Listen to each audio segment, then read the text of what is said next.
close till I get up. Time is barely on our side. I don't wanna waste what's left. The storms we chase are leading us, and love is all we'll ever trust. Yeah, no, I don't wanna waste what's left. And on we'll go, through the wastelands, through the highways, till my shadow turns to sun rays. And on we'll go, through the wastelands, through the highways, and on we'll go.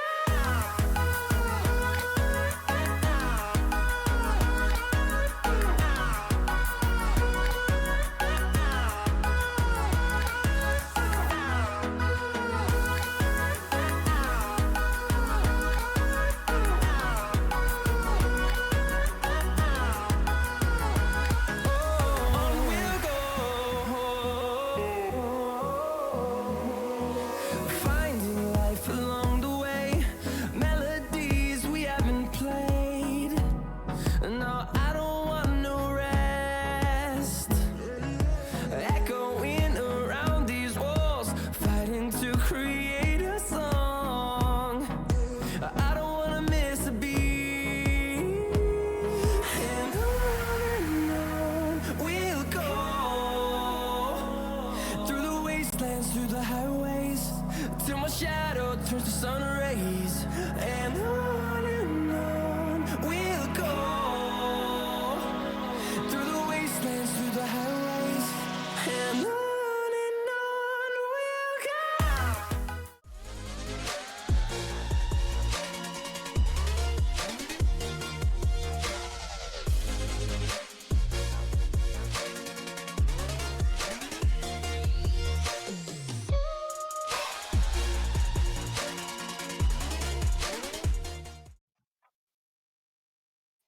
Welcome into the stream, ladies and gentlemen. We got week 6 action ready to kick off here for the C3 Esports League. I am Somber, and seemingly as always, I'm now here with Colson, kind of my duo here.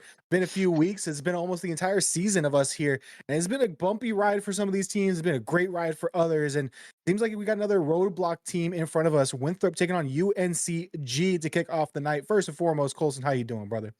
I'm doing good. I'm doing great, actually. I hope you are as well. I'm very excited for a couple of these matches today. Of course, it's always nice seeing UNC, NC State's rival, go up against anybody. So I will be rooting against them, which will be nice. I'm joking, of course, but I'm excited for that game. I'm also excited for this first matchup between Winthrop and UNCG. UNCG is shocking me so far this season. They have gone undefeated, if I am correct, and that is an insane accomplishment. But I do think they get handed their first loss here tonight from Winthrop. Yeah, and as much as I like to be a contrarian, I have to agree with you there. Winthrop has been looking on fire. They took Charlotte the distance right off rip in week 1. That's a tough thing to do coming into the fall semester. You're working off of minimal reps, minimal scrims, and especially with Winthrop, we spoke with, I believe, Phantom last week. There's a lot of kind of behind the scenes coaching from their A squad with T. Corell coming in and being willing to do replay reviews and being able to kind of impart some of that upper echelon ball knowledge onto this team, and they've been an improving squad week over week. And UNCG, they've been a dark horse, but I think that that Cinderella run kind of ends here and falters out towards the end with a big dog in Winthrop to go up against them. And I know we have a little bit of a late start, and I'm sure that these guys are ready to raring to go, but I think it's going to be a great matchup between the two. UNCG, they've definitely surprised me. But I think Winthrop here does have the competitive edge against them, being one of those top teams, coming in as the number 2 ranked team here in C3. They're going to have a lot to prove here. UNCG has that chip on their shoulder. See what they have in store for us as we kick off for game.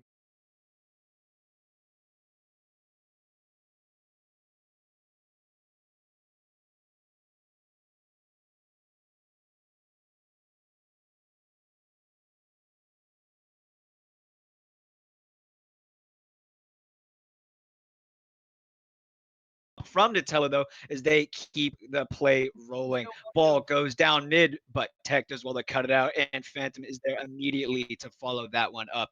Fatu with a 50, Flaky there as well. But Winthrop has the speed and the first goal.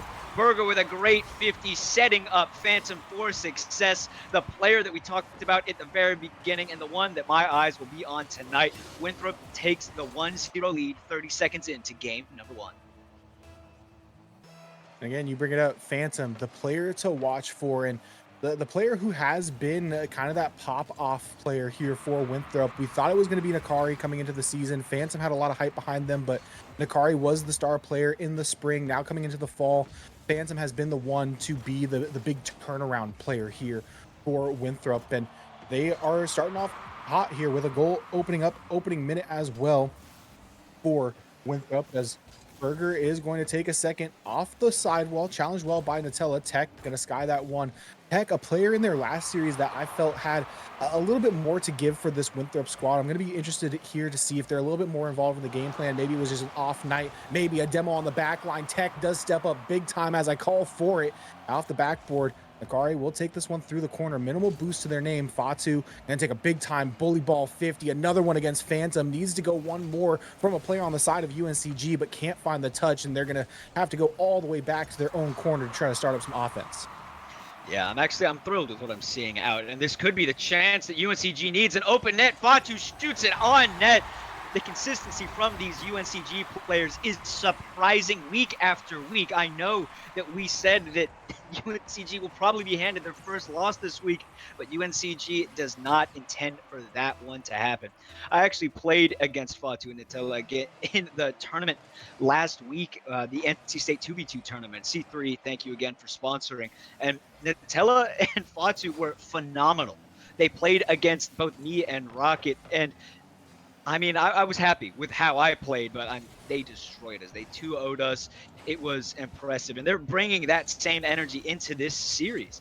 Right now, they're playing solid Rocket League. We know the strength of this Winthrop squad, and UNCG is hanging in there as Nutella takes it up the wall, flip past one, Phantom hits it down, but Fatu is there, popped over into the corner, getting a bump on last man. Phantom does well, low boost to cut that one out and send it back into the UNCG half. Nutella has the boost, going for the late reset, fakes it down, can't get that pop immediately. The follow-up not going to be good either from their teammate. Fatu going to find the read out of the corner, 2 touches back mid. Tech sends it right into the hands of Nutella, and Nutella is going to slam one home. 2 straight here for UNCG, and they are fighting in this game 1. It's going to be a hard-fought contest. A top team coming from Winthrop and an undefeated squad with UNCG. It's going to be a absolute barn burner of a series, and so far UNCG showing that they are up to the task. Yeah, I think UNCG, they're surprising me. Flaky is sending it early. Fatu diving again. They're not afraid to send that last man. That back could be dangerous. Tech, you saw a demo on last man, but Flaky does well to keep that pressure on and keep them out. But you can't keep Tech out of the net. What a beautiful stay from UNCG, but Tech will not be stopped. Fatu puts it off post. Tech has that read and puts it in, tying the game up 2-2. 2:15 left in game number 1. And not credited with an assist on the stat sheet, but you have a man in Phantom going and putting on the pressure on the back line. The threat of the bump good enough to have that one get just put awkwardly outside of the reach of Fatu on the clear attempt, and Tech able to pay on that defensive line here. Might be an easy shot for Fatu, but will be denied by the 4th man in the woodwork. Looking to go once more on offense is Winthrop. Burger gonna find a good boost grab. Fatu not the best touch. Phantom gonna find the fancy angle, but Nutella will recover, find it downfield to Fatu. Nice redirect and an absolute clang into the orange corner. Tech gonna be able to play patient here despite the demo. No pressure being put on by UNCG. Fatu coming out through the corner, no boost, just trying to use that flip late. Nutella, good challenge, pass off the backboard, will be read by Flaky, but Phantom just that extra touch quicker. Burger already downfield, looking to get it back mid for Tech. Tech can't fight it past through 2. Now Phantom out of the corner, can't find the touch, looking for a little bit of a flick, finds the scoop. Fatu gonna get Goomba. This is gonna be an open net for the time being. Tech takes advantage of the quick turn, and Tech cannot be stopped here in game 1. That is now 3 on the board for Winthrop.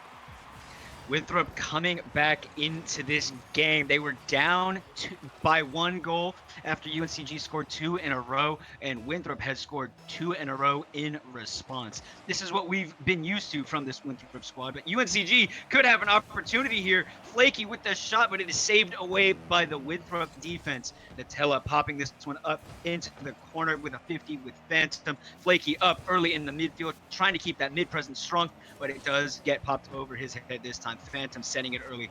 Nutella and Fatu with him in the wing, but no one is there. Fatu has to jump out, and the demo from Phantom should give Winthrop the pressure. Burger full boost up the sidewall. Let's see what he can do with it. Pops it down, can't do anything with it. Tech goes up early off the backboard, but it is sent into the corner by UNCG. Pressure is not over though, as Burger and Phantom are both in the corner. Burger stalling for some time for his teammate. Tech sending it early, trying to keep this in the UNCG half, wasting precious seconds as the time on the clock hits 20 seconds. The ball pops back into the corner of UNCG, and it is cleared out by Nutella. This is the chance that UNCG needs to capitalize on, as we see a double commit from Flaky and Fatu. This should be game for Winthrop as Burger pops this one out. Tech with a demo on. Is everything left in the tank? No. Winthrop is able to get that ball down and win game number 1. Winthrop, just another masterclass. They're starting to take a page out of the UNC Charlotte book, I like to call it, which is playing time in your opponent's half. You're not getting shots up, but you're doing well enough to get the ball away from them. You're playing laterally, and they were able to find the comeback, find the go ahead, and then set up shop in the blue half and just play back and forth through those corners. It threatens a lot on the defense. You don't know when a shot's going to come out, when a pass is going to go out, but you're just happy playing boomer ball, kind of ping ponging it back and forth between your teammates. And that was a wonderful display of just killing clock at the end of that game, because UNCG, they did threaten late, but the threat wasn't enough for Winthrop to really sweat that one out. Close game, but Winthrop really found a foothold after that about halfway mark and did not let go. This is going to be a really tough test going forward here for UNCG. I completely agree, and I think UNCG came out strong. But I think this is the first time this season they've really been tested with a team that is able to be knocked back 1 step and then able to take 2 steps forward again, regaining their composure. And that's what we see from these top 2 teams in UNC Charlotte and Winthrop. It's going to be a tough test. I think Greensboro deserves to be in contention. They deserve to have that question mark over the head and maybe even end it with an exclamation point. They have been playing phenomenal Rocket League all season and deserve to be here. But Winthrop is not going to take it easy on them just because they are having a Cinderella story this season. Pressure is immediately on from Winthrop, and they are going to keep this one coming. Winthrop loves to take the early leads and then stay on the gas and keep that pressure on. Burger with a demo in the back line. Tech should have an open shot, but a great spawn and a great save from Nutella as they're able to get back to this ball. Pressure's not over. Burger, some Phantom shot and in. Phantom with the accuracy, putting the ball into the bottom left corner, putting Winthrop up 1-0 in game number 2. Throughout these opening minutes of play here, throughout game 1 and now into game 2, Winthrop have shown us 2 things: their resiliency and their unrelenting. They can come back from a deficit, like you said. They are one of the top dogs where when they're tested, they know how to respond back, and they also know how to just put unrelenting pressure on your net. They know how to just make you sweat on the back line, make it as tough as possible. Burger going to be tested on their back line, and they maybe sweat a little bit as that one was a complete fumble off the backboard. You have a free and clear touch, just soft touch straight back down, can't find the flip through, and Fatu capitalizes on a mistake, gets that goal right back, and we're basically back to 0-0 with basically the full time left on the clock.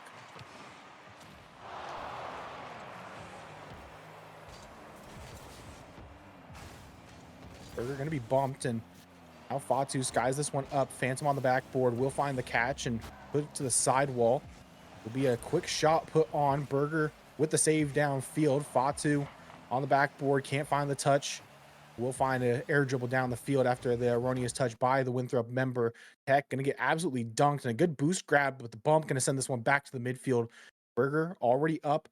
Tech lurking in the wings. Nutella 50 off their own backboard. Will find it down, but the demo again, and demo starting to come through for Winthrop, and looking very dangerous right now, trying to just really show their aggression and show that they own this lobby, but still a tie ball game. About a minute and a half into this game too, and UNCG trying to keep this one contained in the orange half of Winthrop.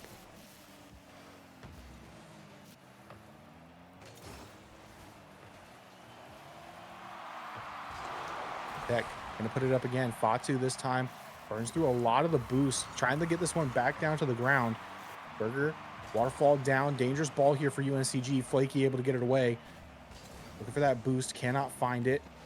Will be Burger up late, uses a lot of their resources, but still sticks their head back in that corner with no boost to play it through. Nutella looking for the pogo, gets it past one, but Phantom is there to clean up on the defensive side. Redirect off the sidewall will be team pinched away, and one clip sold for another one to happen.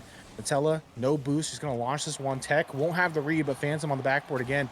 Having to play cleanup defensively here in game two. Not the best look for Winthrop. Going to be Burger on the back line. Can't find the touch. Flaky will punish. Go bar down in. And almost a mirror image of game one. It is now 2-1 in favor of UNCG. Hello, hello, hello, hello. I think we got you back. Oh, thank the Lord. Me personally having some mic issues, and UNCG is keeping this game absolutely close. They are putting the pressure on Winthrop, and that's what we want to see. I like seeing these top two squads under an immediate amount of pressure, and it is super fun to watch. The unpredictability of the C3 season continues as Phantom with a tremendous goal line saves, keeps the score down by 1.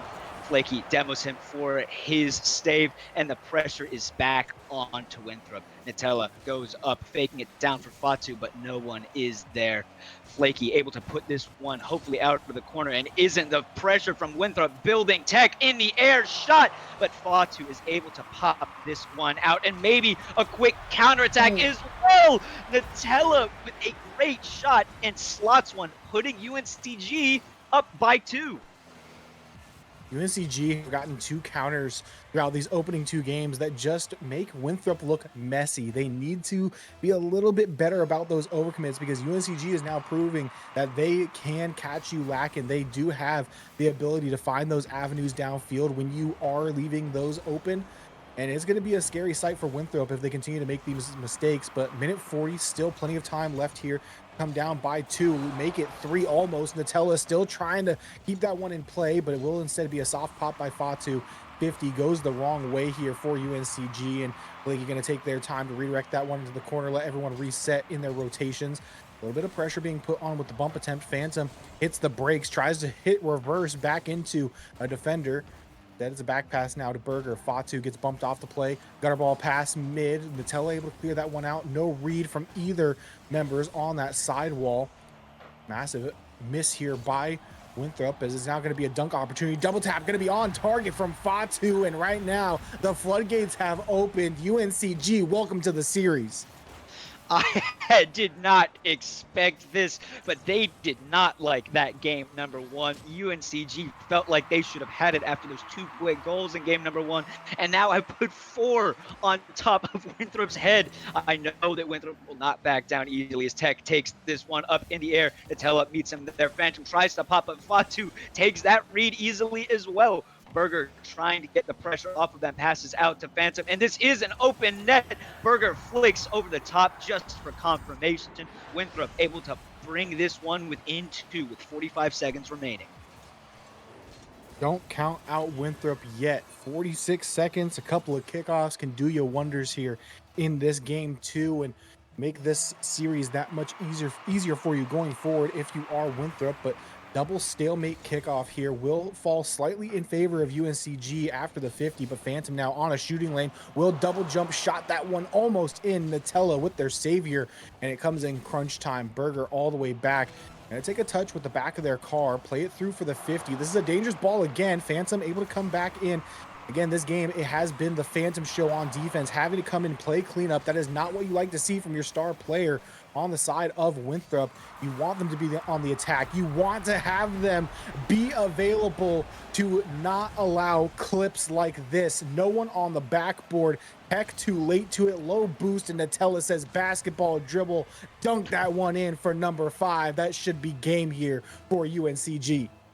UNCG absolutely striking back in this game number 2. Getting a clip. I feel bad for Tech off that respawn, but Fatu is going for another one, trying to go for a double flip reset, but Burger has that one red. Phantom passing the ball out to Tech with a flip reset of his own, but it is saved away easily by Fatu. Burger trying to keep this one up, trying to get a consolation prize, but it goes down. UNCG takes game number 2, and I am thoroughly impressed by what they are displaying today. Yeah, they had Winthrop looking very confused on the back line. There were a couple times where it was just a quick counter. There were other times where they just hit a clip on you. The free play training packs were starting to come through for UNCG, and on the side of Winthrop, the defense did not look as good despite the save totals. You still had 5 saves to your name, but you're letting in half the shots go in. 5 goals in, but only 5 saves. You need to be able to play better defense. And again, having Phantom be that cleanup, that last second stretch defender, you don't want to have that be the case. You want to be able to have Burger and Tech play solid backline defense, get those outlet passes downfield, play with tempo, and have Phantom kind of be that first man up, be that second man to follow off these clears. You do not want to have them having to constantly push up and then immediately rush back and rotate in. That's going to be a losing game. And UNCG showed that that is not going to be a winning formula here for Winthrop. And that aggression that I have seen from UNCG didn't quite work Mhm. out for them in game number 1, but in this game number 2, it helped them dominate. Fatu and Nutella as a duo dropped over 1,500 points combined. It was a beautiful showing from them. Flaky had about 260, so it's not like it was just a twos game out there. It's just impressive what they've been able to do. I think they may have heard us talking in the beginning and said, we're 6-0 for a reason. It's time for y'all to stop doubting us, and it is time to pretend or act like we are here. Unfortunately, I think the server shut down, at least for me. Maybe Spectrum is failing me yet again, um, which unfortunately is commonplace. So I'm going to talk to production real quick, see what is going on, and we will be right. Oh, lobby just went down for us. Epic Games coming out strong with that one. It's okay though. Yeah, We're I try back. to I ice off think Winthrop a little bit. I completely agree. Taking the strategy that we used last week, that NC State used, putting the server down just for a second, letting Winthrop get their bearings. It's going a little off script for the Winthrop squad, so they were trying to do everything they could to scramble and buy themselves just a little bit of time. I think they do need to scramble. They need to be on notice in this game number 3 because UNCG is here to play. They are 6-0 and they look like they are 6-0 for a reason. Yeah, the tight game one scoreline, yeah, it was a pretty commanding comeback win for Winthrop, despite it being only 1 goal at the end of the day in the score sheet. But UNCG said, "Hey, if you're not just playing time and you actually allow us to touch the ball, we're gonna put a ton in the back of your own net." That one almost started off with a UNCG banger. Instead, it will now be Burger. Plenty of space, plenty of time on the ball, playing that 50 down low, but Nutella goes just the slightest bit late on the challenge. That one is going to be on and in off the pinch. Nutella, the clips continue to fall here for UNCG. I saw this on Saturday in the 2v2 tournament against myself. Nutella and Fatu are playing out of their minds right now, and they are stunning Winthrop and myself. Phantom trying to make this one up, but Flaky not letting him get an ounce of space for himself as that one floats harmlessly over in front of the UNCG net. Fatu scrambling for this one and is able to 50 Phantom and Tech for that matter. Burger with a pass out to Phantom and is able to pop this one back into the UNCG half. Fatu with a pop up, but Burger is there to intercept. Pop down. Phantom, are you there? Nutella able to cut that one off and follow it up yet again. These floating touches, these second touches that these UNCG players are able to get are making the difference. And this could be the difference maker for this Winthrop squad. Burger linking up with Phantom. The passing plays are my favorite part of Rocket League. Phantom is just a centimeter faster than the UNCG defense and slams this one home, tying it at 1-1 in game number 3. I have to agree with you. I think that me personally, I'll take a nice crispy infield passing play over the quad heli reset, double tap in your net, psycho, all that. I'll take a nice clean, crisp, just dime your boy up, knock it down passing play. Those are so much more electric because you know the fist bumps are going crazy. Is this going to be off the sidewall again? No. Thankfully, the fourth man comes out for Winthrop, and now it's Tech on the attack, air dribble through, trying to make me eat my own words. Said, I'll show you something fancy, old man in the sky. Now Berger tries their hand at a solo play, but Flaky early challenge takes that possession away. Batu to the backboard, has the flip reset, wins the challenge as well. Nutella another 50, and they're just trying to pelt their shots here off the backboard and around the net. Will be a free ball. Flaky is able to 50 it against Berger and then take possession. Fatu says, get up out the way. I can dribble it down, feel better. Dead Flaky off the sidewall, tries to go back mid. Nutella, nice clear and redirect, but it will be a dime, a straight to Berger, but Flaky is back and able to rotate through, find the save. Heck, not the greatest first touch, but will recover, put some pressure on Nutella, get the poor touch out. Phantom gonna go back up this sidewall, look for another, no boost to do so. Fatu off the back wall again. And Winthrop starting to turn up the pressure, starting to put him in the instant pot here, trying to get the pressure cooker going for Winthrop, try to find some gaps in this UNCG defense, but right now none are forming. They are able to stand the test, and Winthrop look to reset and go again out of the midfield. Shot will be on target, but again, clear out by UNCG. UNCG has pressure built up against them. Winthrop seems to have it all, but nothing is coming from it. I've seen a triple commit from the UNCG defense and a double commit right there, but still, this blue wall is unbreakable. Fatu popping it off the backboard, looking for a teammate, but Phantom is there to intercept. Nutella able to pop this one away harmlessly to the corner yet again. We're seemingly playing ping pong between both blue corners. Flaky to Fatu, taking time on this one. Infield pass, Flaky shot. Unfortunately, not enough boost to get that one to go in. Berger with an air dribble off his own backboard. Tech with a pop over. Tech with the play, not found. Phantom or Berger not on the receiving end of that pass, and Fatu is able to beat out Phantom to try to alleviate some of this pressure for his team. Big misread out of the corner there. Tech will be able to recover, grab some boost, and let this one fall. Phantom able to cut the play off. Great catch. Has plenty of boost. Dribble it past one. 50 past another. Will bounce into the corner. Berger forces Flaky on the poor touch. Tech to take over the play. We'll find one more. Needs that one off the backboard. Now looking for a bump on Flaky. Berger comes in. It's bumped off the play and will leave a free clear out. Phantom rotates on through. Launches to the back wall. Right now, this is just who can read the ball quicker. Lots of touches to the back wall, trying to set up these passing plays. Just a little bit too telegraphed here by Winthrop and easily intercepted by UNCG. Batu gonna have that one go the wrong way. Nutella will find the clear out to the corner. Tech pre-flip touch will be good, but Flaky is there. Full tank of boost, burns through a lot of it. Fatu cleared downfield. Flaky's there, out of the corner, finds the redirect back mid. Fatu off the backboard, wanted to set up Nutella. That touch not strong enough. Big pinch up. Tech in the skies. Flip reset, trying to 50 it down. As Berger waiting in the wings, touch past one, looking for the bump now, but Flaky able to rotate in on no boost, find it out to their teammate, and these outlet clears for UNCG paying dividends. Having Winthrop have to reset and try and find offense down the other way. Phantom in a 2v1 will find the pop-up high. It's still up for Winthrop. That shot's going to be on and good from Phantom. And 0-second drill comes to completion here for the Eagles, and they find the 2-1 win. Phantom is having none of this UNCG squad. You could see him on defense doing everything, and now on offense getting the game winner at 0 seconds. He got both goals for Winthrop in this game, and honestly, I don't blame his teammates. If you see Phantom playing like this, you pass him the ball. You let him take the lead because he is going to be the key to your victory.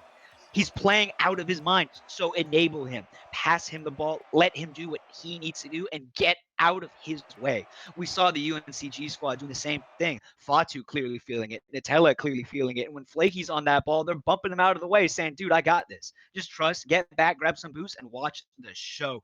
Nutella dropping 600 in that game, more than Phantom, but Phantom gets the two important stats, 1 and 2 goals. I think UNCG can still get back into this one, but I think they're going to have to try something a little bit different. That constant pressure was working for them when they had crystal communication. But as we saw, there were a couple double commits, there were a couple of triple commits in that game for them. I think if they clean that up, they can get back to what won them game number 2 so handily. Yeah, right now Winthrop is showing that they can win the tight ones if UNCG is able to, like you said, link up on the communication side a little bit more, make those rotations a little bit cleaner, avoid those unnecessary double commits, and be able to call off your teammate, find those outlets downfield like they did in game two. They can go right back to blowing out this Winthrop team. The defense was solid, but they weren't tested very often on the side of Winthrop, and off rip. It might be a easy goal here for UNCG, but the double tap from Tech will take it away. And this is do or die right now for UNCG. Undefeated streak on the line. Winthrop looking to get a much needed win heading into land territory. And this is going to be an absolute classic game 4 here. See if we get one more in store for us. Yeah, this gameplay, a double fake coming out, but Flaky able to save what should have been the 1-0 lead for Winthrop. It's crazy how much this pressure from UNCG has gotten to the Winthrop squad. I say that and they shut me up. Phantom yet again getting Winthrop the goal and getting them ahead in this series. But what I was saying was UNCG is able, so much pressure with how fast they're playing, they're able to buy themselves mistakes. The Winthrop guys are not expecting the mistake because they haven't seen it so many times, and they're able to recover from it. UNCG is able to recover from it. So they're being a little more passive. Now, if the players start to miss, like we saw, if Nutella and Fatu whiff on that one, and they start double committing even more, I think Winthrop runs away with this game number 4. Yeah, absolutely. This is going to be a test of not just your stamina, but how resilient is UNCG? Can you come back from a close loss and now having this one be on double match point against you?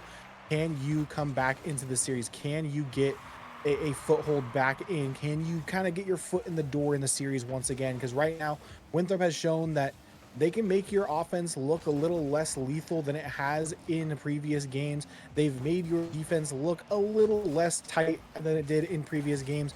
Can you get back to form? That's always the biggest question going down 2-1 in a best of 5 is you grab that one game. Can you get that back? Can you get those legs underneath you again? And right now, UNCG opening minute 40 hasn't really shown that they are getting that, but they are finding some rhythm here now out of the corner. No boost for Nutella, though, so that rhythm will have to stop shortly. And again, resources depleted. Tech gonna punish. The Eagles have, I think, figured out this UNCG rotation.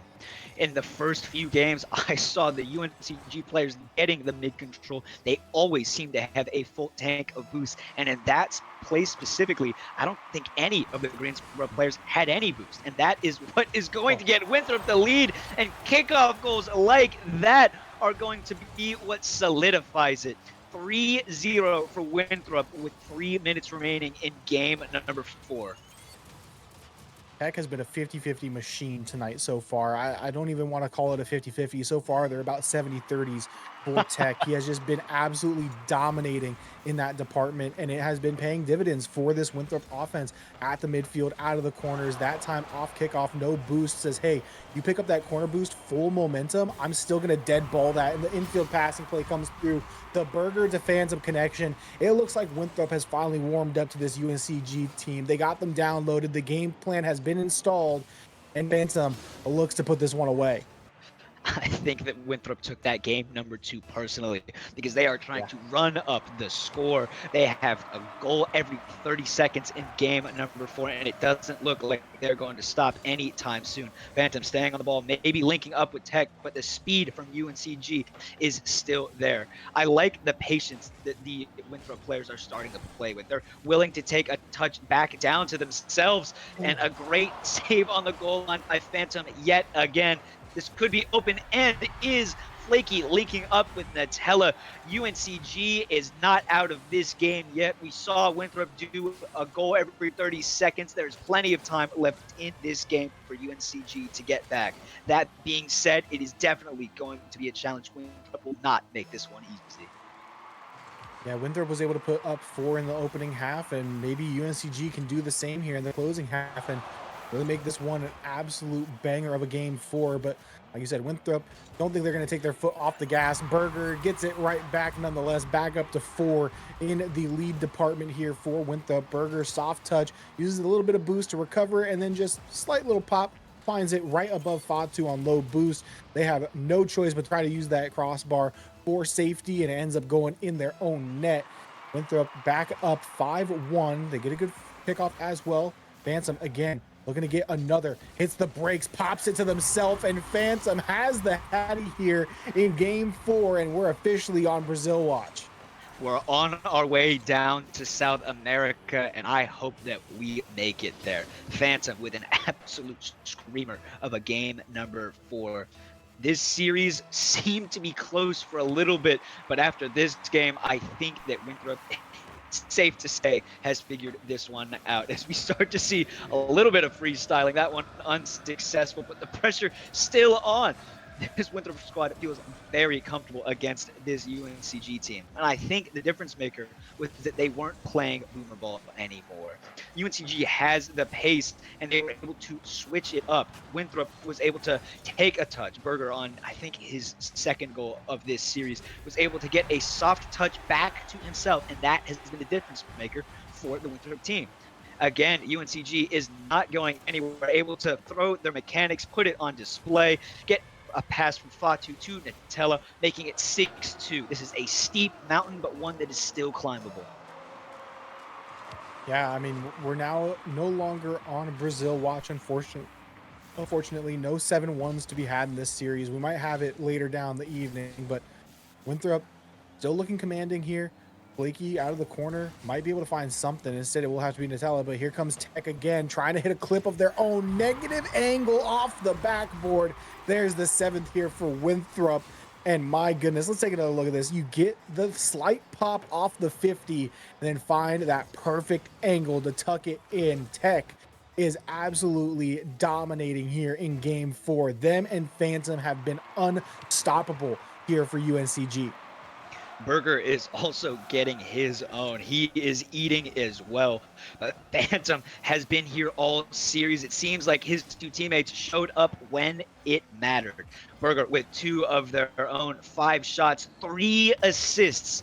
Absolute masterclass from Berger in this game. Race the ball. Phantom going for a demo, but Nutella is able to get by 2 players. 1 minute left, and I think this game is all but over. The ball might as well be on the ground at 0 seconds already. Berger over Phantom. Phantom back to Berger, but they are not having any of that. The antics that Winthrop is starting to perform, UNCG is privy to.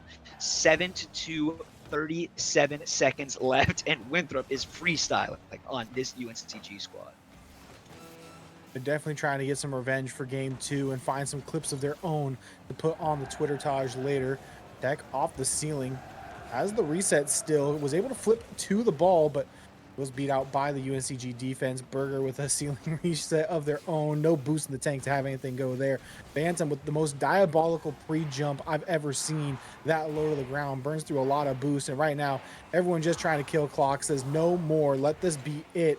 Nutella will clear off, looks to dunk it down, not let Phantom get another 0-second goal. Phantom lines it up for Tech. Tech drops it down, but no, UNCG says no more. That's it. End it here. That's the series. Winthrop come back in and absolutely dominate. They dropped game 2, and then there are only 2 wins before this, 1 goal apiece, but they come out in this one and absolutely slaughter UNCG to seal the deal.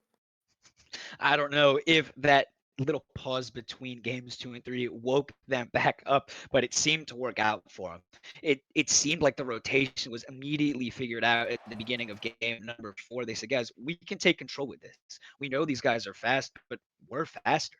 We have Phantom on our team. We have Berger on our team, and we can crush you. And crush them, they did. It seemed like they were just playing with their food at the end of the game. 7-2, an absolute stomping in game number 4. UNC Greensboro looked good though. I think they deserve to be 6-1. They were holding their own against this Winthrop squad, only losing by 1 goal in 2 out of the 4 games and winning 1 of their own in brutal fashion. I think that this UNCG squad has a lot to be proud of. And I think the Yeah. top two teams should be on watch. I think UNCG could be a contender for the number 3 spot, but as of right now, Winthrop still holds strong with that number 2.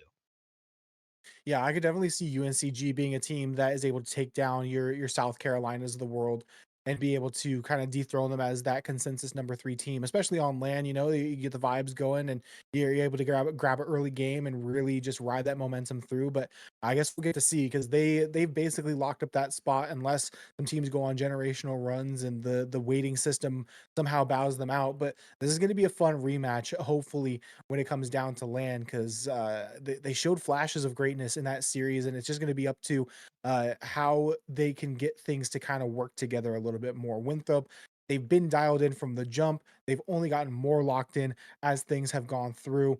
And yeah, it's just an absolute masterclass to finish things up for Winthrop. But we do have Nakari coming up for a winner's interview. Nakari, aka Burger, here. But we're gonna take a quick break, get everything all set up. We'll have Nakari, aka Burger, for Winthrop in for a player's interview after a quick break.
We could be holding up our light. We could be fighting for what's right. Or we could be falling to pieces. Under the bridge of fire burns. Somewhere the pages start to turn. And somebody whispers, I need this. I will do anything just to make you see. Don't apologize for what's in your dreams. Maybe this time will be different. It's only us. It's only us. It's only us tonight.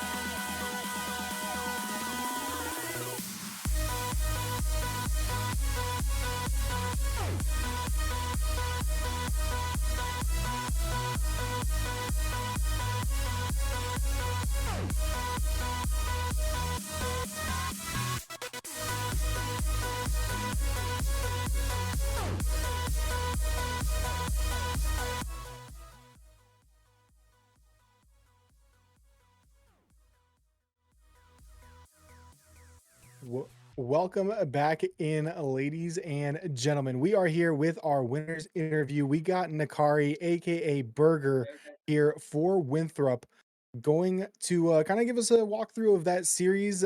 First and foremost, how you doing? I'm doing great. So it's a good night.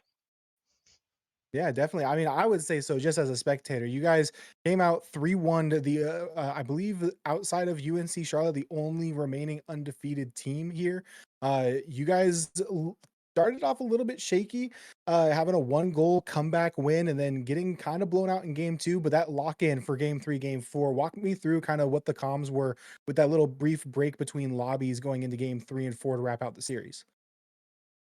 Yeah, so as soon as we hit game 2, honestly, we were like, we saw the map, we were like, we knew it was kind of cooked. So we were just ready for game 3 and 4, and we knew like we're confident. We knew we could take them down.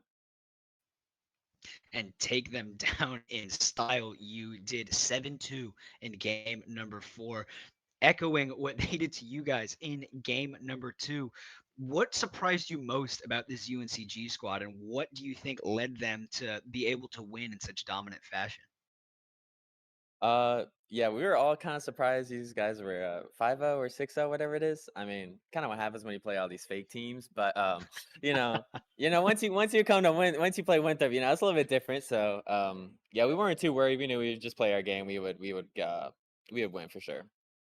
And I know you can't leak your strats or anything, but what was the big difference between games 1 through 3 and game number 4, where you guys absolutely stomped them with a crazy scoreline? Yeah, I mean, we definitely picked up after the game 2. We picked up the vibes and comms in game 3, and then we just had a lot of confidence going into game 4. And we were just we were like, we honestly dropped comms a lot. We were just having fun, just messing around, playing our game, and it obviously worked out for us. So we took the dub. That's all that matters. Hey, I mean, at the end of the day, like you said, the dub is all that matters. You guys are looking like one of the best teams, not just in the Carolinas, but in the nation as well. You guys made some waves during your last CRL Open. Talk about kind of what it's been like to go from the summer where you guys were uh, kind of a freshly formed, or at least a relatively new squad, into now being in top 48 talks and being one of the premier, not just academy teams, but premier teams in general, for the general CRL. Yeah, so we definitely had a good run over the summer in CCS, getting top 4. And we just really wanted to be competitive in CRL. We knew this was like the best chance to get some high quality games in. So Mhm. we just were like, let's lock it in, let's play our best, and we did that. We got top 4 in our bracket, and I hope we get top 2 tomorrow. We'll see how that goes, but I believe we can get top 2. Yeah, definitely a lot of new heights for you guys on the horizon. I'm loving seeing the improvement from you guys week in, week out. I know we talked to Phantom the other week, and they said that you guys are getting replay reviews from the guys on the A squad, and I love to see that you guys are really taking the grind and coming out and giving the work to some of these top dogs in CRL. It's been an awesome sight to see. Before we let you go, I appreciate your time, but you got any shout outs that you want to give? Yeah, shout out Phantom, shout out Tech. They're my boys. We love playing with each other, always trolling, having fun. But yeah, that's all I got. Okay, man. Well, again, I appreciate your time here. It's always awesome to get to chat with you guys after the games and get a little insight into what happened during the series. So appreciate that big time. Thank you to everyone who stuck around. We still got 2 more matches to go. So coming up, we got our second match of the slate. So do not go anywhere. Stay tuned. We're gonna throw this to a quick break, and we'll be right back with more Rocket League.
that you're meant to burn as bright as a star among the midnight sky.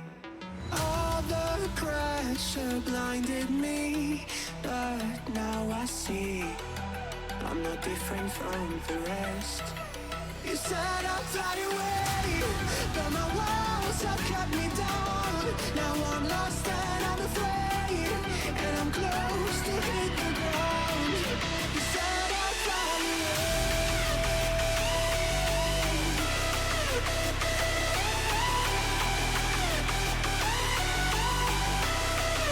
but I keep on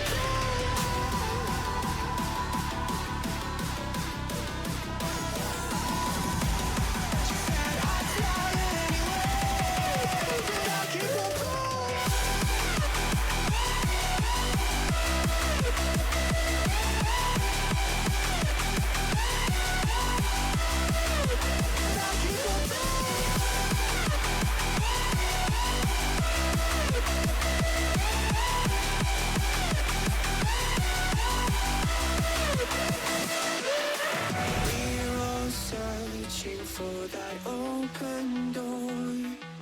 Show me proof that there is something more.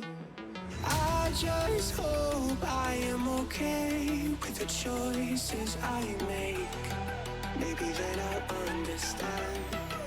You said I'd fly away, but my walls have kept me down. Now I'm lost and I'm afraid, and I'm close to hit the ground. You said I'd fly away.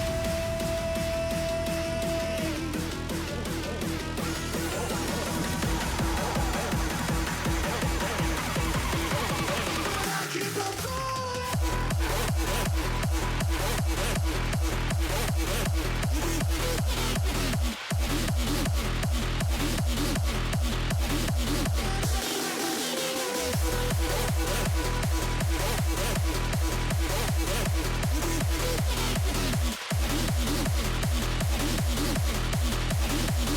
I keep on falling. But I keep on falling.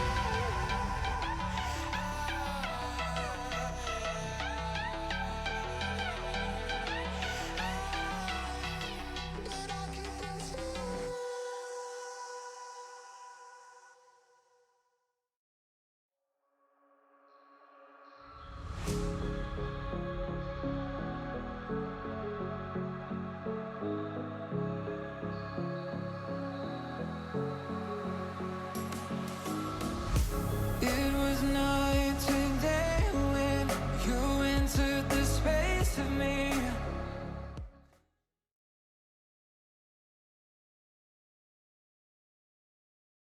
Welcome back in, everyone. We are here for Coastal Carolina taking on NCA&T. And I believe this is NCA&T's first matchup on the big stream. So we get our first look here on the C3 Esports channel at what they are bringing to the table. Coastal Carolina, last week, they got their first dub under their belt. And they did it in pretty convincing fashion. A nice sweep for them. And we get to see if they're able to carry that momentum throughout. Because right now, they are towards the bottom of the ladder there for the LAN race. And some wins here are much needed as we are in week 6. You got this and one more to go. We get to see what CCU is made out of, but I like this matchup. I like it in favor of CCU. NCA&T on the stat sheet hasn't really impressed me too much, but hey, I've been known to be wrong once or twice. This might be closer than I think, but I think that CCU are definitely heavy favorites in this match here. I think I'm gonna have to agree. I mean, like you, I try to be contrarian whenever possible, just to have another storyline to go with. But I liked what I saw last time I saw CCU play, and I Yeah. think I haven't seen enough of NCA&T to make a prediction on them winning. I do have a little bit of a bone to pick with the CCU guys, so I really did want to go with NCA&T in the tournament. I keep talking about the NC State one this past Saturday. I was supposed to play a couple of the Coastal guys, but they, I guess, were just scared of me and didn't show up. So I hope they're able to take a little chip on their shoulder and bring it into this series, because one of the reasons I was excited was I was able to see them play some. And especially against me, what better way to do it?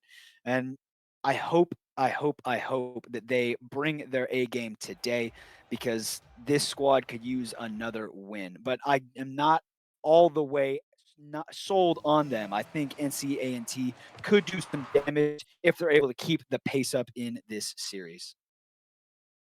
Yeah, I think so. But right off rip, they're gonna be granted the forest green tactical nuke here by Baby Yoda. Just off rip, clean little touch through the skies and drops it on in. Demo on the backfield doesn't help out their case either. But yeah, I think they're going to have their hands full. It's going to be a lot. We've seen that CCU can play with pace. Their mechanics may not be the most polished, but they do play with some oomph behind them, some speed, if you will. And they love to set the tempo early, and they did that in the opening seconds here in game number 1. And now it's up to NCANT, or it might just be an absolute domination coming out from Coastal Carolina. We are yet to see, as we got basically the entire game left to see what A&T has in store for us. I agree. And if I'm NCANT, I think the keys to success today is going to have to be team play. They were initially rated lower and rated lower for a reason. Is RXNM able to slot an absolute missile, a pass from Landon off the backboard, and he hits it perfectly with the corner of his car, putting CCU up 2-0. Just see here if CCU is able to capitalize off the kickoff again. Instead, it will be A&T getting it right back on the board. Trafugar? That's a tongue twister and a half. Right now, we're going to go with Traf until we get a pronunciation check in chat. We're going to go with Traf. Traf getting it on the board for A&T here. Got that lead back down to 1. We go to kickoff once more.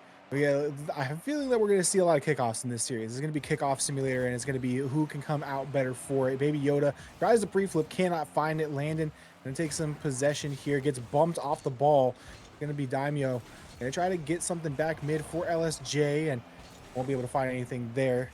Daimyo downfield, LSJ, they get a little bit of tangled up there, and we'll be right back to CCU trying to play with some time and space here on their hands. Normally my go-to phrase is poking and prodding, but in this game they have started out punching and kicking. Baby Yoda with another goal, another lime green explosion to the face, staying true to Baby Yoda's name. 3-1 for this CCU squad. And I'm impressed by them so far. Landon and Baby Yoda have been playing really well. RXM with a goal of his own with 300 points. This team seems to be confident that they are better individually as Baby Yoda tries to style on him, but it's a pass down to Landon, putting them up 4-1, a minute and 30 into this game number 1.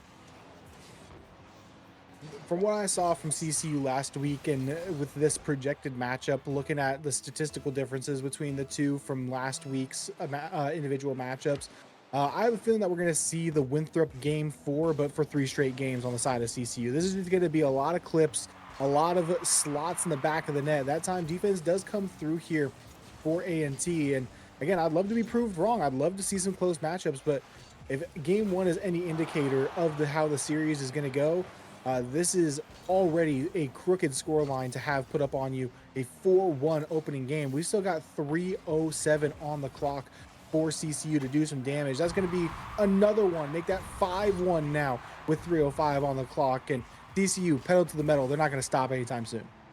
No, and I don't think they should. After getting their first win, going for the second. They need to prove that they are better than the lower tiered squads in C3. I think they are putting up a very strong showing. 5 goals in 2 minutes in game number 1 is what we want to see as fans of Coastal. RXN able to take this one into the skies, a pre-jumping Daimyo able to 50 that one out into the NCANT corner.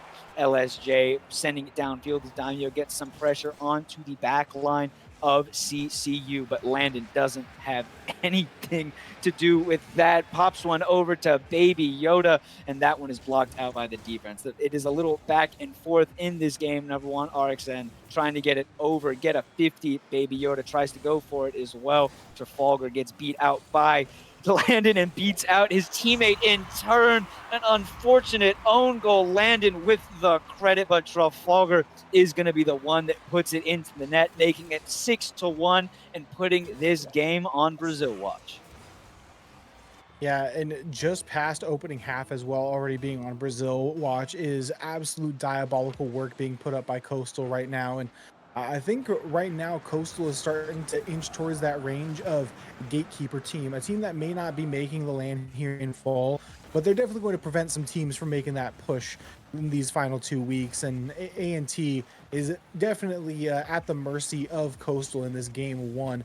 They're going to have to just try to find something to write home about in game two and find a little bit of confidence, as Coastal has really just been doing whatever they feel like. They've had unfettered access to boost. They have had basically every look at net that they could ask for. They're freestyling, going from sidewall to ceiling and trying to pre-jump 50U. They have had everything that they want in this game one. And at this point, if you're A&T, you need to just not overcommit like that. You need to not just give them everything. Put up a hand. RXN gonna put in the 7th, and there's our Brazil. We didn't get it in the first one. We get it here in game one of our second series of the night. Yeah, with still a minute and a half left to go, I'll be interested to see if CCU just runs out the clock on this game or if they will try to run up the score even more, get a little stat padding in. There's a lot of miscommunication going on from the NC half, but I think that's expected. It's, I think, just a skill diff. I think it's an hours diff so far in this game, and it is showing. The pace that the CCU squad has against A&T is showing, and the panic on defense is easily visible to anyone who watches the game. A lot of double commits, a lot of people sending it when they don't need to, and the pressure from CCU keeps coming, but the ball is kept out. Goal line heroics keeping this score 7-1, and maybe a quick counterattack, but LSJ sends that one off the post, and CCU is back to freestyling and pre-jumping one another. LSJ potentially a reset. Trafalgar with the fake bump, forcing a jump, and LSJ screams one into the top right, making it 7-2 and getting us out of South America. Oh, the fake reset and then popping it over the top. That's absolutely beautiful coming out in the final minute here of game number one. 7-2 makes the scoreline look a little bit prettier for the side of A&T, as they're now going to look to maybe now just be satisfied with that little bit of momentum and not allow anything else in. Good early jump by Traff on the back line. We'll find it through. Daimyo not able to find the 50. RXN over the top, lining up the double, has the touch, but not the finish. Landon can't find it either. LSJ finds the doink, and a bump from Traff. We'll put this one, or rather keep this one in orange territory. Nice launch downfield. Might be a read, and a nice touch is coming out to finish out the game. Maybe a little bit of warm-up was needed here for A&T on a slightly delayed schedule. But at the end of the day, it's going to be a 7-2 in the record books, and Coastal going to continue their hot streak from last week, grabbing game one here. Maybe speaking a second too soon, 7-2 to 7-3. NCA&T able to put one into the back of the net and lowering that score differential. I like what I see from this A&T squad. I know it was not a great showing in this game number one in its entirety, but in the last 2 minutes or so, they looked like they came alive. LSJ in particular shooting 2 goals for 3 shots. Trafalgar going 1 for 1. As we've seen in so many series, not just in C3, but in all facets of Rocket League, when you start to troll a little bit, that is when other teams are going to get back into the game. And I think CCU, I don't know if they need to lock in their entirety, but they need to not take A&T lightly. This team is good enough to put us on net and able to come back. 7-1 is a tough score line to come back from, but their offense is starting to pick up a little bit, and I would really appreciate CCU locking in and finishing this series in 3. Yeah, some of those like counter plays that we saw to wrap up game one, the launch off the backboard to the redirect at midfield, and then someone's already up trying to read it for a double tap. Those scare me if I'm CCU. If I'm still sitting there and trolling just the slightest bit, I look at myself and I look at my teammates and I go, okay, let's dial it back a little bit because one of these might go in the net, and that's going to be an electric play for A&T to go ahead and get back in the series. But right now, you want to look to sweep. This is a team that you should be sweeping, an opponent that you should be handling easily. Do not give up the stupid goals based off of you just all triple committing, trying to hit a clip. Get that massive lead, and then you can start to try to hit your freestyle clips. But here in game two, A&T, they had the momentum heading out of game one. See if they're able to transpire or transition that into anything on the offensive side early here in game two. But we'll have to see as Landon will find a long shot and will be cleared off the back wall. Yeah, nice carry, trying to get that one out. Baby Yoda with the early challenge out. RXN gonna stay patient, try to get it back to Landon. Landon just gonna punt that one into the corner, back out mid, and A&T gonna find a clear downfield and a slow start for Coastal Carolina here, at least in comparison to game one. Slow start and a missed opportunity. Surely they would want that one back. Pressure is still on. They look a lot more locked in than they did at the end of that game number one. A&T holding up strong on the defensive sideline, and they are looking good. I think that CCU is going to start to keep this ball a little closer to the chest. I think they're going to be more willing to take a close touch, start connecting with one another like we just saw, but they have to be aware of these long booming clears. Baby Yoda does well to get that one out, but Daimyo may have had an opportunity with a better placed shot. These opportunities for A&T are starting to come to fruition, and I think that CCU needs to spend a little bit more time on the ball. When we started playing boomer ball, when we started freestyling on them, that's when we lost our edge. And in order to get that back, we just have to pop it over one, just like so. You beat one, grab the boost, and leave. Don't overcomplicate it. You are better than this squad, and you should dominate them as long as you stay locked in. Yeah, one touch, get out, make your rotations on offense, put on the pressure, put on shots. That's what this team needs to do. And right now, you said the boomer ball, they're clanging it downfield. They're finding these heavy-handed touches all the way down into corner. It's not leading to anything on the way of offense. And through 2 minutes, nothing on the scoreboard for either squad. Will be a nice clear down. Despite the bump, Baby Yoda will be able to get back to it. One touch off the ceiling, will bounce down and no follow-up. The second man lacking a little bit of the aggression here for Coastal, and need to lock that back in, as that was something that was on full display in game one, was having that follow-up after the initial shot, after the initial touch. And these waterfalls down and the missed touches on the back line need to be punished on the side of A&T, but come out unscathed so far. Team pinch attempted will be a lob into the blue corner, and now Landon able to play it underneath one, chain dashing their way through, trying to find a touch back out mid. No teammate available. Will be LSJ to pop it back over. Baby Yoda not able to find the skim, but it will be Landon. Baby Yoda on the follow, and bing, bang, boom.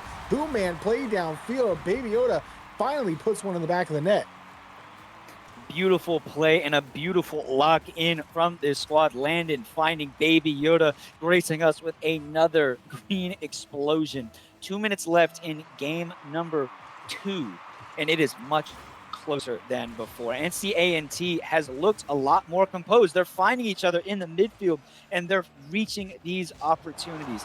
Once those opportunities, they get repeated versions of them, I think it could be a lot closer. Able to get back on defense. The speed for this team is picking up.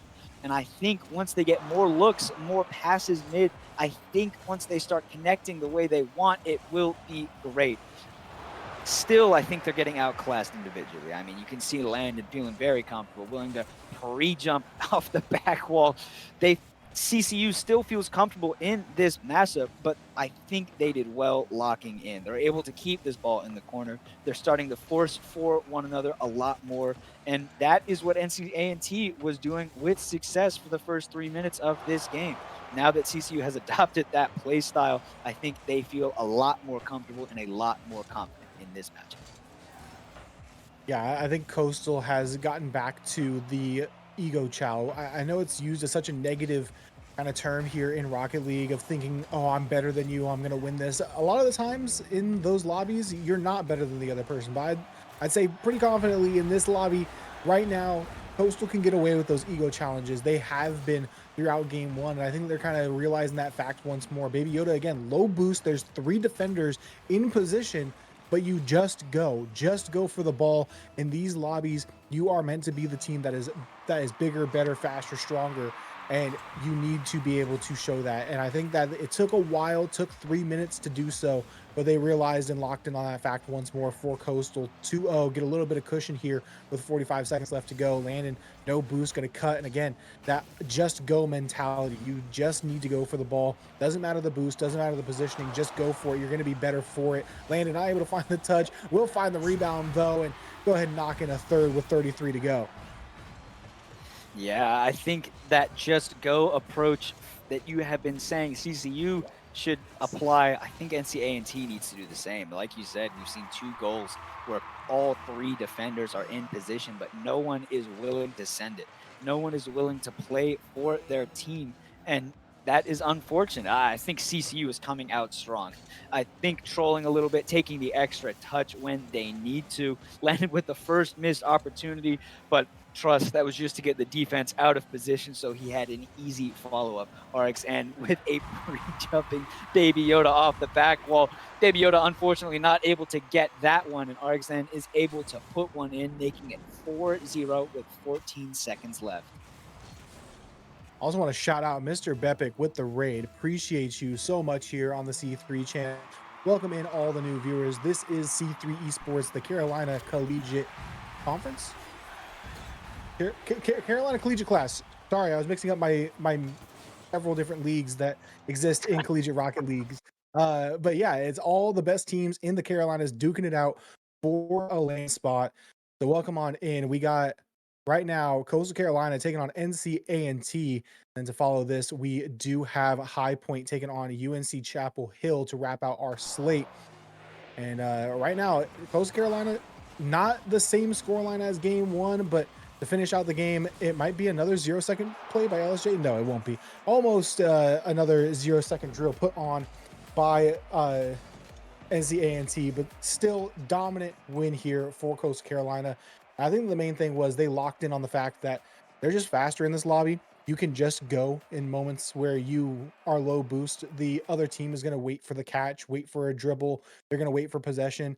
Take advantage of that little bit of extra second or two of weight that the team is giving you, and just go for the ball. And they locked in on that fact. A little late for comfort, but they did realize the fact nonetheless, and they are now sitting comfortably at a 2-0 lead here in this best of 5. Yeah, and I think they deserve both of these games. I still think this series is going to be a sweep. Baby Yoda in particular looking great.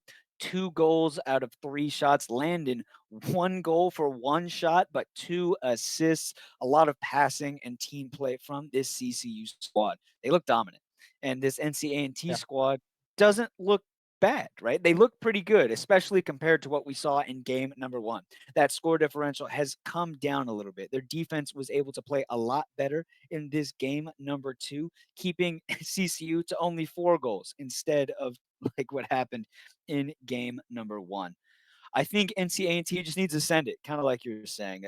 They're able to, maybe they're not able to get the ball, but they should be able to force for their teammates behind them. And that is the most important part. This isn't a solo game. This isn't one where you're supremely punished for diving immediately, right? You have to trust your teammates with your challenges and trust that they are able to make a play if you mess up.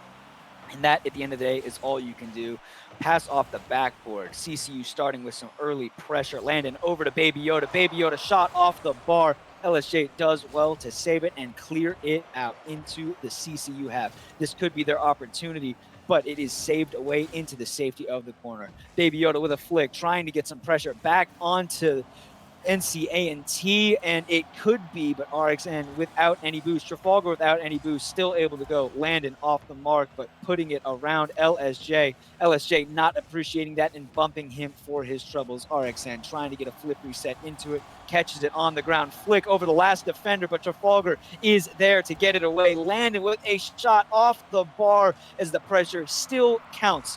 It still mounting. This is still dangerous for NCA&T, and it is not over yet. Baby Yoda to Landon, and a goal, 1-0. CCU takes the lead in game number 3. Right now, the threat out of the corners is so fearsome on the side of CCU that it is pulling multiple defenders into the corner, intentionally or not. That is quite the sight to see on the side of NCA&T, is having those constant double commits, leaving that last man on the island, and you draw up a little backboard, sidewall, whatever it is, passing play back out mid for a teammate. That's going to connect 10 times out of 10. And right here, we're seeing Coastal Carolina again. We're not seeing the little bit of lag from the last game into this one. They are coming in on all cylinders firing right now and realizing, yeah, we can just outpace them. Just put up shots and wait until someone has a more boost than the other person and just go for the ball. 2-0 lead to open things up here for Coastal Carolina in what should be another repeat game of utter dominance here for Coastal. I think if CCU really wants to put the pedal to the metal and get this scoreline out of control, they should do what they did on that second goal. Go for bumps. We know that they're faster. We know the pressure is getting into their heads as Trafalgar puts one under the defense, but RXN able to save it away. Popped up, but is read well by Baby Yoda. Controlled flip reset over to the sidewall to RXN, who pops it over another NCA&T player. Trafalgar putting it back into the corner, but ultimately not threatening against this CCU squad. Bumps coming out, and that could have been the opportunity, but LSJ not enough boost to commit for Daimyo. Popped up to LSJ. LSJ 50'd out by RXN. Backflip from Daimyo, but he still has time. I think Baby Yoda thought he was going to be up for that one, and a backflip buys him the precious seconds that he needs. I think CCU again needs to look for those bumps. They're leaving a guy up there anyway, so you might as well rotate through, but maybe it does not matter when you shoot like Baby Yoda. I take back what I said. RXN just popping one out to Baby Yoda. Bumping works, passing plays do as well. Baby Yoda with another green tactical nuke on our screen. 3-0 with half the game remaining. Yeah, I think right now they're not thinking that they need the bumps. They're just letting the pressure speak for itself and kind of letting A&T take themselves out of the play, which has continued to happen time and time again. They keep double committing. They keep leaving themselves on low boost in awkward situations, not on a back or front post, not on backboard, not in a good defensive position. They just keep taking themselves out of these plays, and DCU is comfortable with that. They don't feel like they need to really put on any type of aggression, as that was just going to fall through. Thought that last man in net would at least get a piece of that, but I guess a little bit too much pace. Didn't look like it had all the heat in the world behind it. And it will be, yeah, just should have been an easy clear out, but that one sneaks its way through, and that's going to be now 4 unanswered here for CCU. I think, like we said in game number 1, it's just an individual skill gap. It's the pace of play that the CCU squad is playing at is a lot, and it's not a pace that NCA&T is able to recover from with some consistency. We saw that they're able to get a goal here and there, and with brilliant plays from them, but the CCU squad is more consistent. We're able to put NCA&T into these awkward positions. We saw Trafalgar with boost in net, but unfortunately wasn't ready for that pressure to mount. And now that it is, it's really hard to save when you are sideways. Trafalgar there now waiting for the ball and does well to save it to the corner. The pressure is still on Daimyo with a pop out, not keeping it close enough. RXN able to capitalize on it. Landed no boost, willing to stay in this play, keep the pressure up, and gets 50 for it. This should be an opportunity, but unfortunately the pressure from CCU is too much for NCA&T to handle. They had all the pressure in the world as a team bump comes out from CCU. The boost steals, the boost grabs. CCU is dominating in this game. It is why NCA&T is scoreless with 1 minute remaining. I think right now a big part of A&T's game plan has kind of gone by the wayside. We're seeing a lot of these no-goes or too many people on a ball defensively, and sometimes it comes down to a comms issue. Sometimes it just comes down to confidence in your teammate. You're not getting the touches that you want, not getting the reads that you need to get as a teammate, and your teammates around you just have that little bit of lacking faith. And what we saw out of a somewhat competitive final minute in game one has just slowly faltered more and more as these games go on. And right now, CCU has just been taking full capitalization of those mistakes and of those little hesitations coming out from A&T. And as time winds down, there's not going to be a 4-point play here to end off the game, but you might be able to get one for the road. LSJ will find the solo play, grabs that boost, hits the E-brake, turns, pops, and knocks that one through. And right now, A&T, they get at least a consolation goal for the road here as everything wraps up. I think frustration building on the side of NCA&T. They are getting dominated, and it shows. Baby Yoda trying to style on them for the road. It was exactly what we expected. CCU was dominant in that series, and even though NCA&T didn't have much going for them, there was still something to hold on to. They were able to get some offense, and they were able to catch CCU off guard here and then. And I think that's something that they should focus on. We know that CCU is a better team on paper than you, but you guys have a lot to look forward to. Keep grinding the game, keep hitting your packs, keep playing with one another, stay positive. I know that is the hardest part, especially when you get beat in a 3-0 sweep, but that is the most important part. You got to stay positive, stay happy, keep the vibes up, because then you will be seeing your biggest growth. Dominant series from CCU, but I did think there's hope for NCA&T. Yeah, definitely a lot to work on, and no doubt that they'll be able to have that in the front of their mind going into the next week and the final week of play there for A&T. But that is not it for this series yet. We do have one more left on the docket, but we have an interview coming up. We're going to get that all sorted on the back end, but we will be back shortly after a brief break with a winner's interview. So stick around. We'll be right back.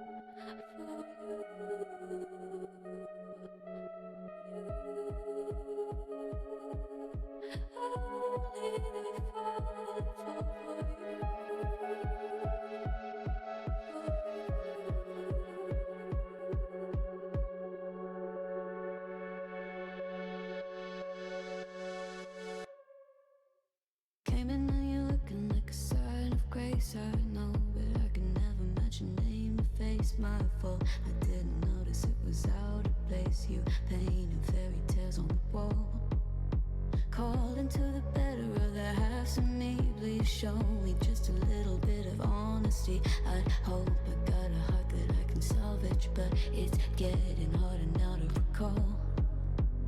I know well what let out both dry. You could have anything you wanted it all for your fool's gold. And I know well why deaf and half blind.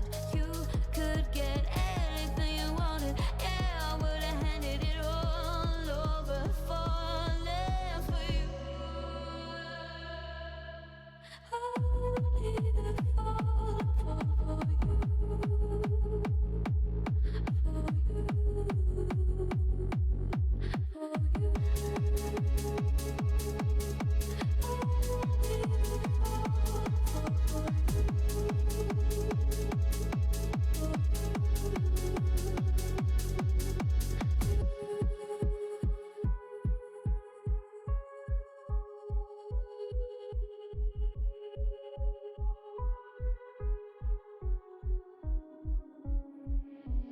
Came in and you're looking like a sign of grace. I know, but I can never match your name to face. My fault, but when I noticed it was far too late, you left a fingerprint on my soul.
Judge to forgive and make amends. If I had known then what I know now, I wouldn't have said what I said. I took the long road, thought I'd be better on my own. Sometimes what's right is wrong instead. 'Cause I was too young, and I didn't understand that you are the one. And I can't wait to see you again. Oh, I can't wait. I can't wait. I can't wait. 'Cause I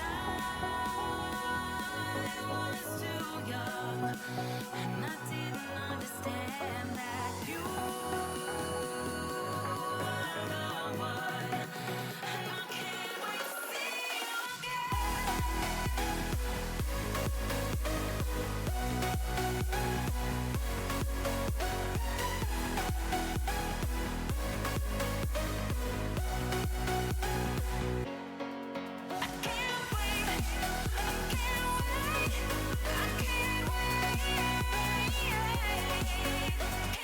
I can't wait. See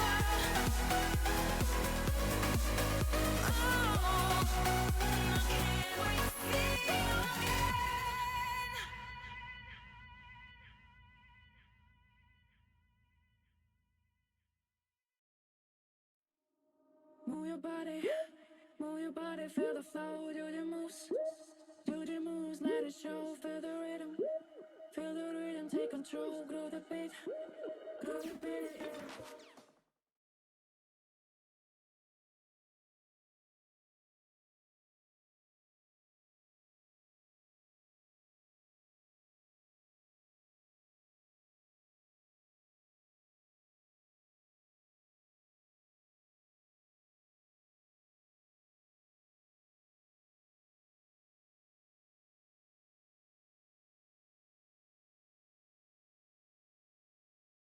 We're just gonna kind of roll with the punches. We're so back, says production, and I hope we are.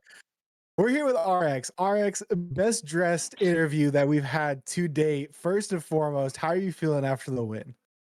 I'm feeling good.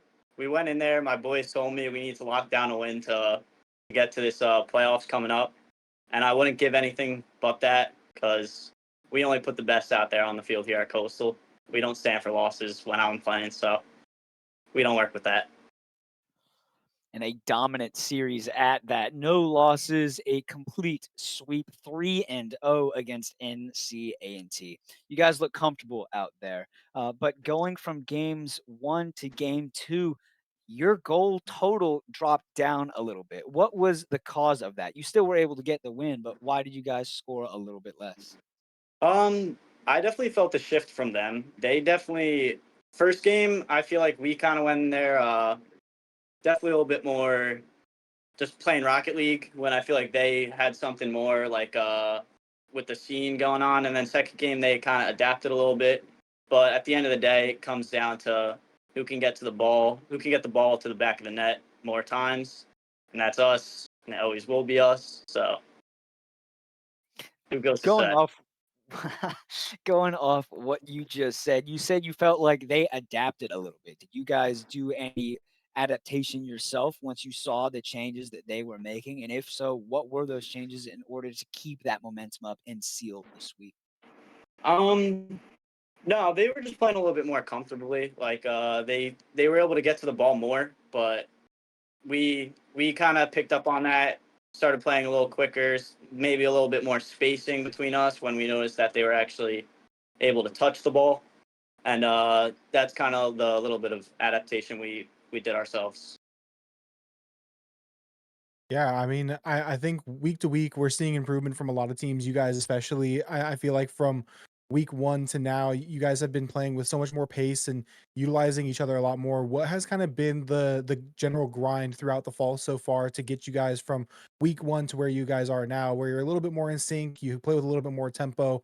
What's kind of the behind the scenes, and what's the chat between you and the lads to get that locked in? So I'm actually the sub for the team. I Oh, I didn't have much time. Like, I didn't think I was gonna have much time this semester going into it, but they told me they needed me, and when they need me, I'll come in and shut out series like these. So yeah, that's kind of that's the underground right there. If you really wanted to hear it.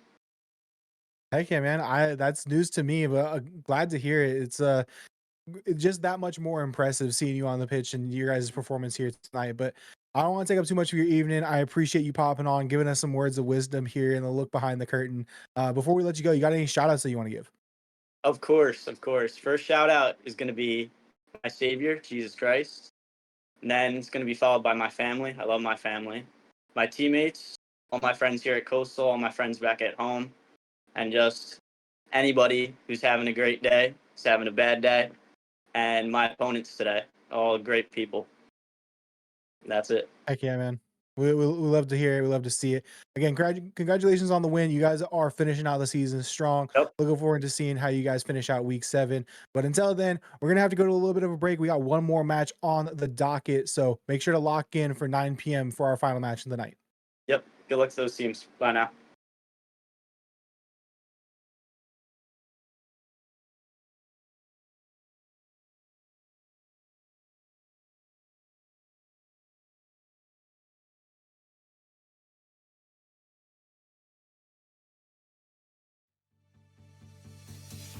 As I wake up every morning, I wish the day would end. Because a day without you in my life, I don't know how to mend. And I was like, eh, eh, eh, eh, oh, oh, oh, oh. You were like, eh, eh, eh, eh, no, oh, no, oh. I was like, eh, eh, eh, eh, oh, oh, oh, oh. You were like, eh, eh, eh, eh, no, oh, no, oh. Come on, let's rewind till I smile. That look upon your face. My heart is empty and unguided. I'm blind leading chase. Thought I had a plan. A plan with you and me.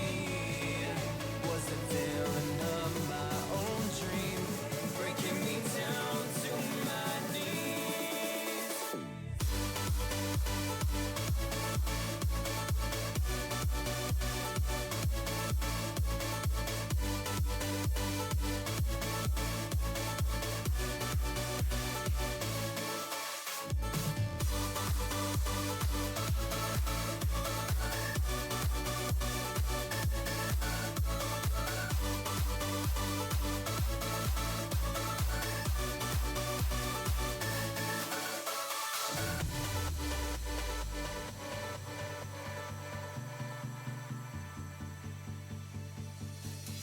I look right at the mirror, wondering if I'll be okay. My head is telling me nothing, it's got nothing left to say. And I was like, eh, eh, eh, eh, oh, oh, oh, oh. You were like, eh, eh, eh, eh, no, oh, no, oh. I was like, eh, eh, eh, eh, oh, oh, oh, oh. You were like, eh, eh, eh, eh, no. Oh no, oh, come on, let's rewind till I smile. That look upon your face. My heart is empty and unguided. I'm blind leading chase. Thought I had a plan with you and me. Was the villain of my own dream, breaking me down to my knees.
just follow your trail and I'm losing your mind and I'm losing your head. Let me escape from this unlove, cause I'm a prisoner. I just want to look my way and never back to you. Ooh, I'm not above, but let me be myself. I'm not above, but let me be myself. Let me be myself. Let me be myself. I'm not above it. Let me be myself. I'm not above it.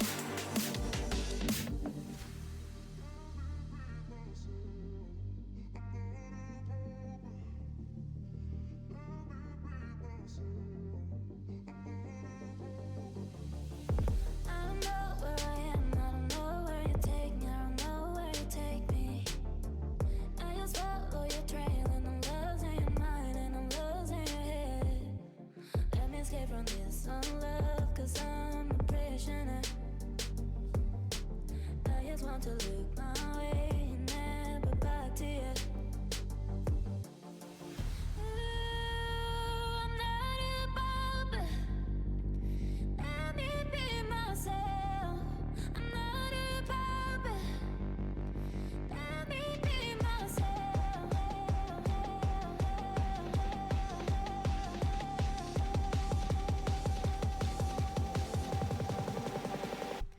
Let me be myself. Let me be myself. Let me be myself. I'm not above it. Let me be myself. I'm not above it.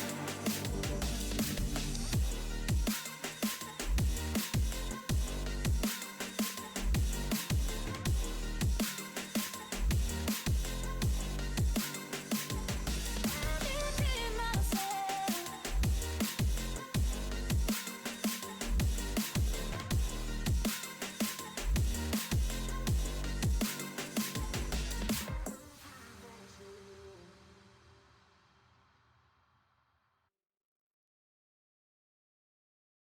I took a couple L's this week, it's been hard to get out of bed. She never looked that way at me, I swear she's fucking with my head. I took a couple L's this week, it's been hard to get out of bed. She never looked that way at me, I swear she's fucking with my head. Take me far away from pain. Take me far away, far from yesterday. This ain't a love story, it's a funeral. Darling, damn, you look beautiful. You're killing my heart, it's the usual. Killing my heart is the usual. All you do is waste my time. Done being a victim of your phony love. All you do is waste my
What's cracking, everybody? We are back for our final match of the evening.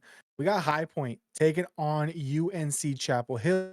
UNC Chapel Hill, they've been on a little bit of a slide, looking to regain in the final weeks here as they are another LAN hopeful team. High Point just looking to finish out the season strong. This, I feel, is going to be more akin to our second match than it is our first match of the evening. This should be another heavily favored matchup to the side of Chapel Hill, but we got one more, and we are ready and ready to go. Colson, you got any thoughts on what's coming up shortly? Unfortunately, I'm going to have to agree with you again.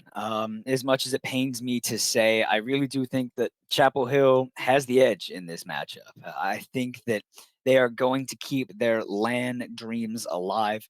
And I think I'm going to go with 3-1. I think I'm going to go with 3-1 in this one. I think Chapel Hill takes it in 4, and I think they get a blowout game. I think it's going to be similar to what we saw in the first series of the day.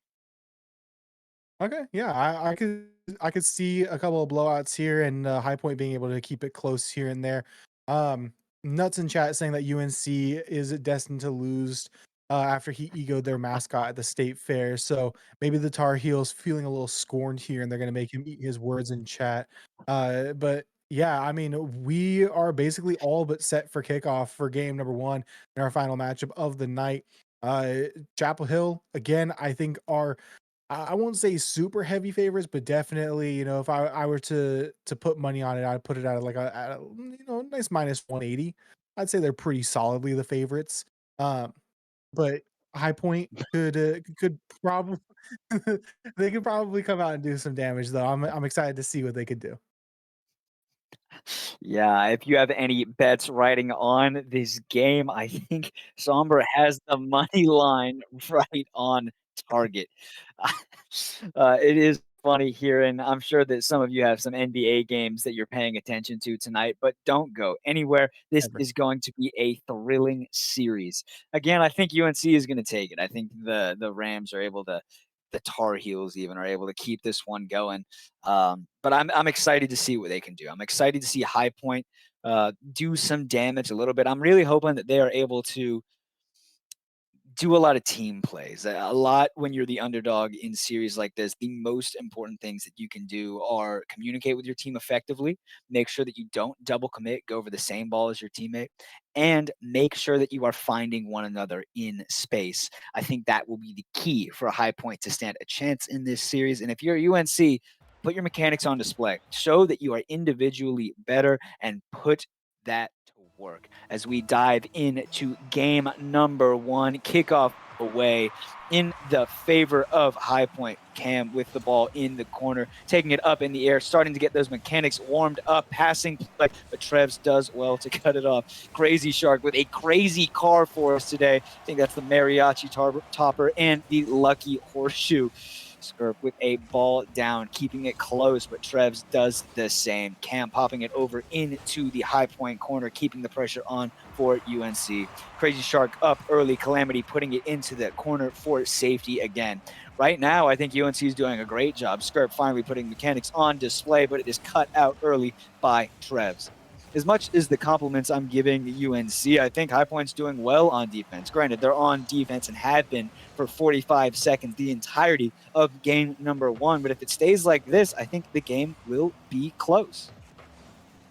I think right now, also for Chapel Hill, they're not really doing too much outside of just the basic backboard, trying to get it mid. It's easily read by the High Point defense, and they're going to need to draw up something a little bit more fancy to get it past them, as this is just textbook defense being put on. And now they get their first look at offense. That one will be saved off the bar and cleared out of the corner by Scorp downfield. Cam going to be able to turn, pop this one back mid. Alex is going to go early, and Calamity now waiting for the pass down midfield. Will find the shot, but it will find its way over into the corner and cleared away. Trev gets dunked by Crazy Shark, and Scorp now looking for the aerial play. Shot to the backboard, bar down and out. Cam had the read, but could not get to it before the defense could, and we're right back into blue territory. Yeah, I think poking and prodding. I'm going back to my age-old adage that I've been using all season: poking and prodding, poking and prodding. There have been a couple of good looks for each squad. I think that passing has been High Point's strongest possibility in this series so far. I saw a great chance about a minute and 15 seconds in. Unfortunately, it wasn't capitalized on, but I think UNC should take one out of this playbook. It's a lot closer than I was thinking, as it could be a passing play. Great opportunity for High Point. A great dunk coming out from Scorp, but Calamity up early for it. Cam up early for this one as well. Trebs turned around in the net. Placement working out in Cam's favor. UNC Chapel Hill going up by 1 with half the game remaining. It's an absolute snipe. Takes advantage of the defender trying to hit that U-turn in the back of the net and just couldn't get back to the ball. Right now, looking at the 1-0 lead, and High Point, they've been able to contain it fairly well on defense, and see if Chapel Hill now with the tie broken, going to come out and show a little bit of creativity on offense, as that is something that has been lacking from some of these towards the bottom of the ladder teams in C3, is they just don't have the creativity. They don't have that improv ability. Calamity says that wasn't improv. That was just a massive whiff on the back line for UNC Chapel Hill. Crazy Shark not able to read it. They're able to get that ground pinch on in, right back to equal between these two. A whiff on the goal line from UNC, but a great shot, great capitalization from the High Point, forcing the defender to make a choice. They try to meet them in the middle, but a pinch low gets them the tie game. Great save coming out from High Point. Calamity does well to get back to the net. Scorp trying to pinch this one off. I think UNC should try to cut a little bit more. I think they have the pace on them. As long as they don't get bunched up like we do see in the orange corner, Scorp does well to back out and able to keep this pressure on as the ball pops over to him. Someone there, Scorp again, but Crazy Shark with a double commit. Cam keeping this pressure on, but like you said at the beginning, this pressure is into the corner. It's into the High Point corner, and that's the least threatening place on the entire pitch for them. Trebs with great ball control, popping this one out a little too far ahead of him. Cam does well to keep it close, and Crazy Shark sends it down the pitch. 1.5 minutes remaining, and we are ping-ponging in this game number 1. And it is a 2v2, as we got a rule 1 all the way back in that blue corner. So see if the 2v2 can be won out by UNC. They're able to build on this seemingly lead that they have despite the tie score line. It will be Super Duper Cam to knock in the second and finally break that rule 1 with the replay. Despite the score line being as close as it is, it seems like UNC Chapel Hill has just continually fed throughout the corners and is kind of commanding the pitch, commanding the lobby. The tempo moves at their will, it seems like. And again, good on High Point to kind of, even with that sense of game, keep this game as close as it is. But the minute left, things could get treacherous, as Crazy Shark will find in a third right past the 60-second mark. UNC Chapel Hill doing well to disrupt that High Point rotation. You can see everyone backed up in the High Point net. Unfortunately, Alex not able to get into the air and knock that one away. But if you're playing faster than them, you might as well keep doing it, right? If it ain't broke, don't fix it. I think the speed that Chapel Hill is playing is working out well, especially with opportunities like this, but Calamity able to send this one into the corner. Great boost grab by Scorp as it goes into the Chapel Hill corner. Alex with a chance here, but Crazy Shark does well to follow his initial touch and keep that pressure on. Cam popping this one up into the air, but it just floats into the High Point corner. 30 seconds left, and I imagine UNC is going to be playing a little bit of time right now as Scorp skies into the air, just burning away at those precious seconds as 15 remain. Scorp on the back wall, Cam to follow, Trev with a backflip, but just a little bit too quick for this team. Calamity trying to put one in, but is saved away by Crazy Shark. Can High Point get one for the road? Cam is not going to let it happen. Shots still on, but unfortunately for High Point, this ball should go down, and does. UNC Chapel Hill taking game 1.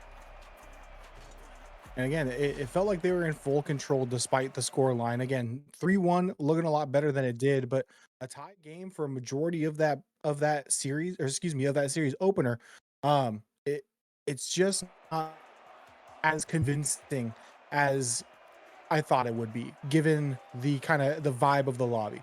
But we do have 2 more games at a minimum to be played. UNC Chapel Hill start off on the right foot, and as that game kind of went along, they locked a little bit more in. But I will say maybe getting a little bit more creative in the air to knock this High Point team off of their tight defensive rotations, forcing the earlier challenges to come out from them. Um, would be nice to see going into the next game. But again, if it ain't broke, don't fix it. High Point, they had solid defense, but at the end of the day, a win is a win. And I feel as though UNC Charlotte, unless they're tested by High Point in game 2, they're going to just kind of stick to this formula of bounce it out of the corner and see what works. Yeah, and it's good patient play from them. Like we've been saying time and time again, if it ain't broke, right? It's going well for them so far. That eventually someone on the High Point squad bites and it causes some confusion in the back line of the defense. And it is what it is. It's you eventually feel like you have to go, but when it's non-threatening, you can just calm yourself a little bit. If you're High Point, I'd Mhm. say take a breath. I know UNC is faster than you, but you can still get back into this series. It is not over yet, and you could have a chance to get back into it. I think if we focus on passing plays, I mean, we had a couple of opportunities, but it feels like it was almost given up on. Maybe credit should be given to Chapel Hill with the speed that they were playing at, but there were a couple of opportunities for High Point there, and as long as they're able to capitalize on them, I believe there were 2 of them, it would be a tie game. Like you said, I think Chapel Hill should focus on aerial superiority. We saw a little bit at the very beginning of the match, but it seems like that has been thrown to the wayside. And I think they should pull that one Yeah. out of the ditch, take your suggestion, and get back to it. Because once they're in the air, I'm sure they will look unstoppable. Yeah, playing above the rim is what kind of sets teams apart. And if you're able to do that successfully on the side of Chapel Hill, is going to put High Point in a situation that I don't think that they're ready to deal with right now. They had to deal with a lot of things coming out of the corner, shots directly in the center of net, and a defense like that when you're probably above the rank of champ 1 is relatively routine for you. Testing a lobby like this, you're going to need to take things to that backboard. You're going to need to threaten on double taps, but it's do they have that in their tool belt? And we get to see in game 2 here as we get set for kickoff if they do indeed have that in their repertoire here for UNC Chapel Hill, or if they're just going to go back to the well and see how High Point is able to adapt to that. Off rip, it will be an aerial play, a nice 50 from Crazy Shark on the early anticipation go. Alex, heavy-handed touch, but not able to follow it through. Gets the bump on Scorp. A little bit of a miss and a whifty 50 out of multiple members on the back line, but eventually falls through to Crazy Shark out of the corner. Big time dunk from Trevs. Will be Alex a little late to the go, and Cam will find the clear out. Yeah, I think this pressure from UNC is starting to build slowly but surely. We're starting to see more aerial plays. This Crazy Shark passes one down to Scorp. This is great from UNC Chapel Hill. A little bit of a miscommunication, but Cam should be able to scoop this one up. Doesn't, but Crazy Shark able to bail them out of that situation. Aerial superiority is the game, and currently High Point has all of it in the UNC half. Calamity rips one into the corner, and unfortunately no one is there to follow up on it. Scorp with a great clear. Let's see what High Point can do with it. Scorp forcing for Cam. Cam forcing for Scorp. But Calamity able to get that ball first. Crazy Shark with a powerful clear out. Let's see if UNC can capitalize on it. Great touch by Alex, keeping that one into the corner. And let's see what they can do with it here. Soft touch down, but it is cut off by Crazy Shark. I love the aggression that I'm seeing from Crazy Shark, forcing the ball for his teammates, allowing them to try to go make a play. Cam with a soft touch in the corner, popping it over Alex. Awkward ball. Cam does well to recover from it. Calamity with a 50 out around Scorp. Calamity with a great clear, passing out to Alex. Aerial superiority unfortunately misses the mark, but Trevor is there, but so is Scorp. Cam gets demoed by Alex. High Point seemingly all the pressure in this first minute and a half. Trev gonna look to get it to Alex, but Scorp will be there despite the 50. It's just an absolute stalemate back to the other side of that midfield line. Trev on the backboard will try to find the clear out. Calamity to clean up the play, and Scorp top high wanted to get them length on that ball, but not able to find it down the field. Crazy Shark with a nice pinch clear out. Trev's going to take their time. Has one riding up their tailpipe in Crazy Shark. Now Trev's had possession through the air, tries to dump it off down below, looks for one more touch, cannot find the soft touch. They maybe wanted the catch there. Could not get it to go. We'll be back mid. Crazy Shark off target on the shot. Scorp looks to rip one bottom corner. Alex defends it well. They now have no boost and starved out at the midfield by Cam. Flick over one. Crazy Shark is there. Not the best touch, but does keep it contained here at the midfield line. Calamity wants to follow it through, but no boost to their name. And now it's Cam. Has Scorp underneath. Right now, UNC Chapel Hill, they aren't very threatening on the way of offense. They're just trying to keep it contained in the orange half. And when it does start to bleed back out, they're good to cut it off at the midfield. But once they get that touch passed, nothing really to write home about. There's not much in the way of threatening shots or really even threatening plays downfield. And they need to find a way to get that back rolling in their way or in their favor. As the last game, they were able to get these passes out of the corner, these passes off backboard, trying to dime up a teammate and make the back line sweat a little bit. They haven't been able to find those touches as of yet here in game 2.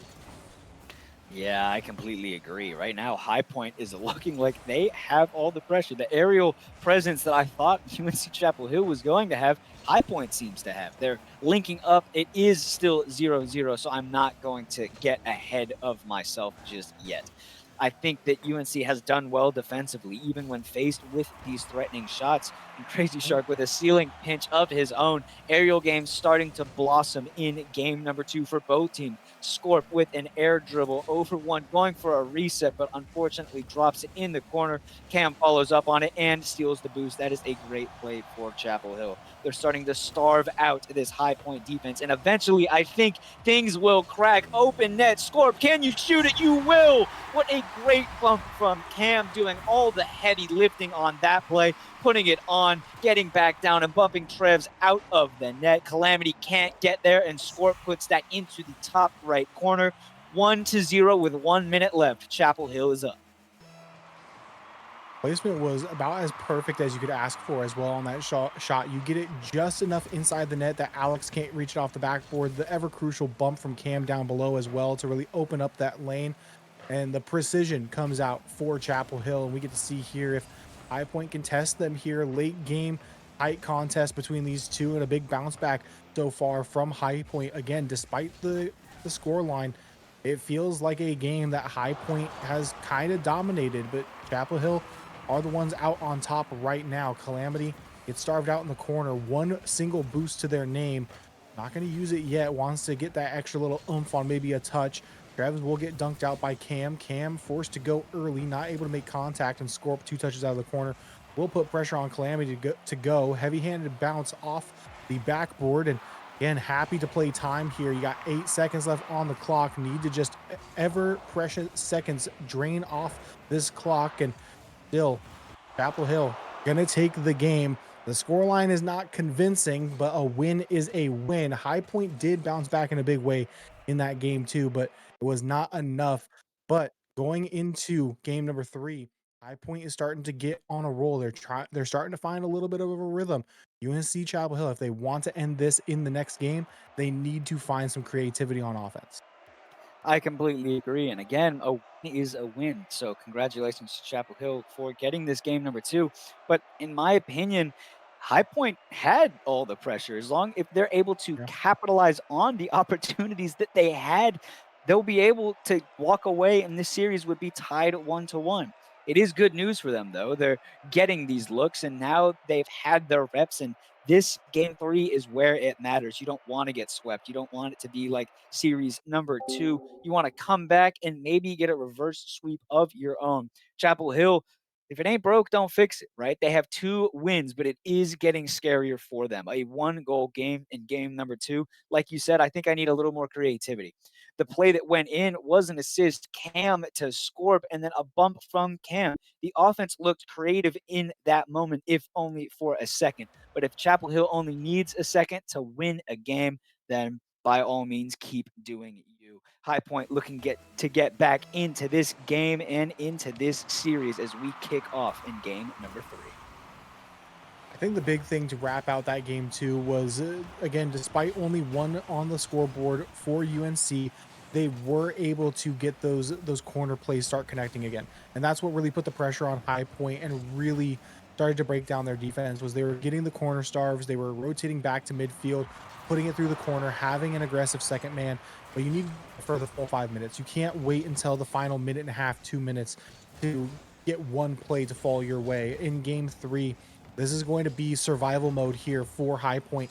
They're going to come out and they're going to play ultra aggressive. They're going to play with a different level of Rocket League than you've seen in the series so far, and you need to be able to lock back in on that offensive game plan that you've had to win you games so far in this series. You cannot wait until the final 2 minutes because it may be too little too late by that point. Trevs going to stay up, stay aggressive. Like I said, life on the line here for High Point, and they score first.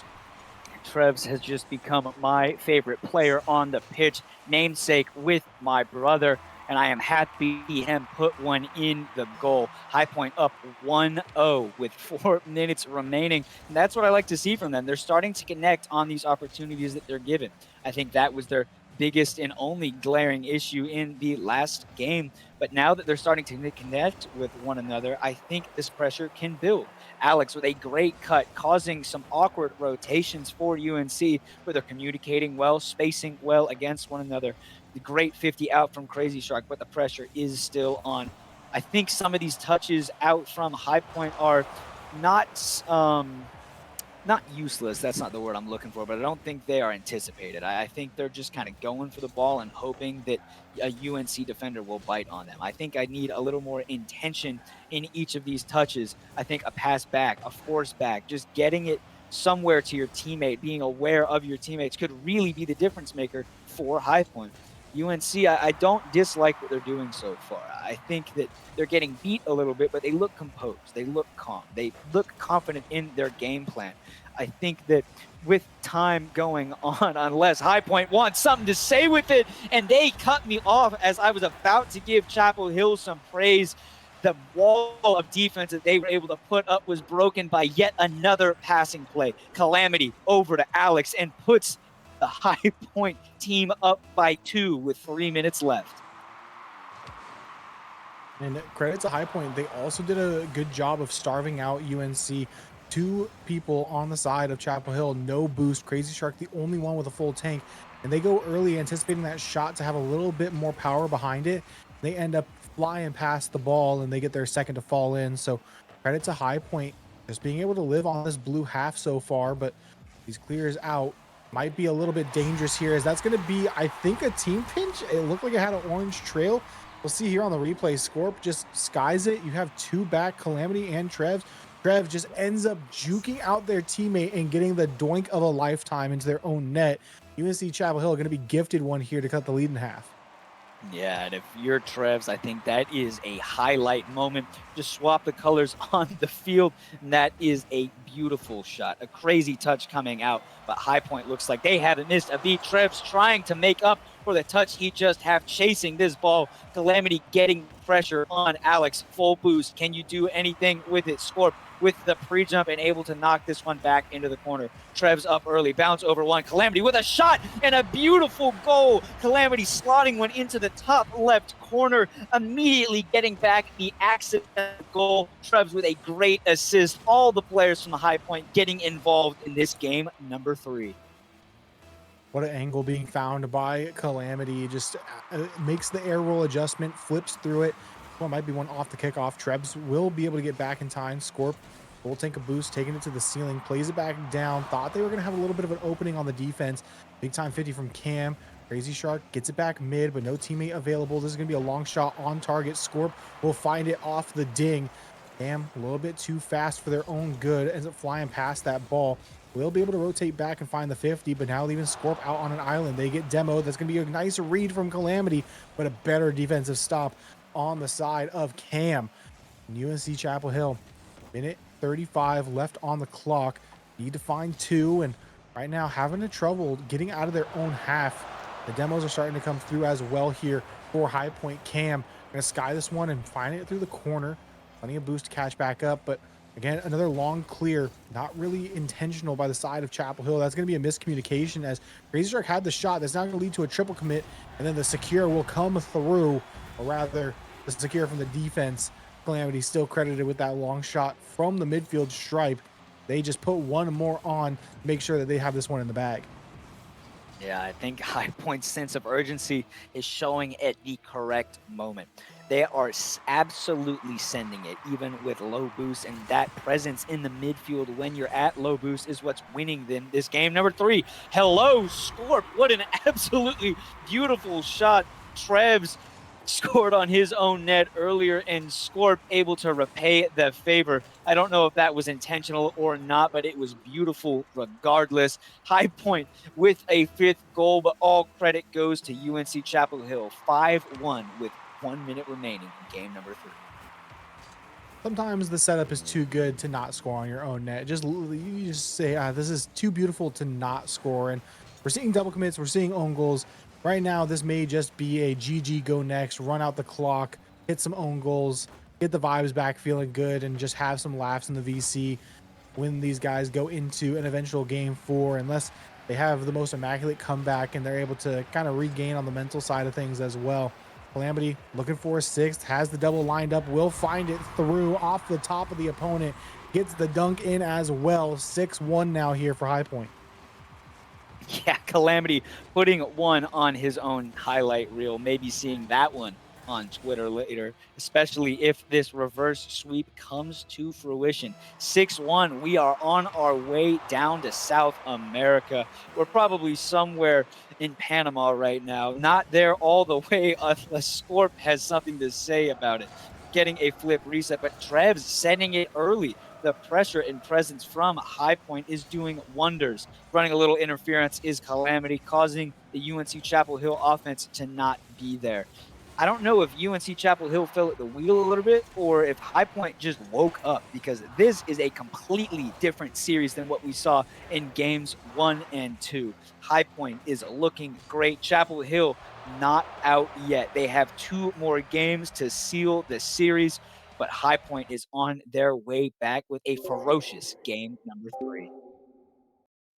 Yeah, big time performance coming out from Calamity. They got the hat trick as well as the savior and 2 assists to boot, shooting 75% from the field. A pretty immaculate all-around game coming out from Calamity. And again, UNC Chapel Hill, they put some threats early on, but it's lacking an edge. It's lacking, again, the creativity.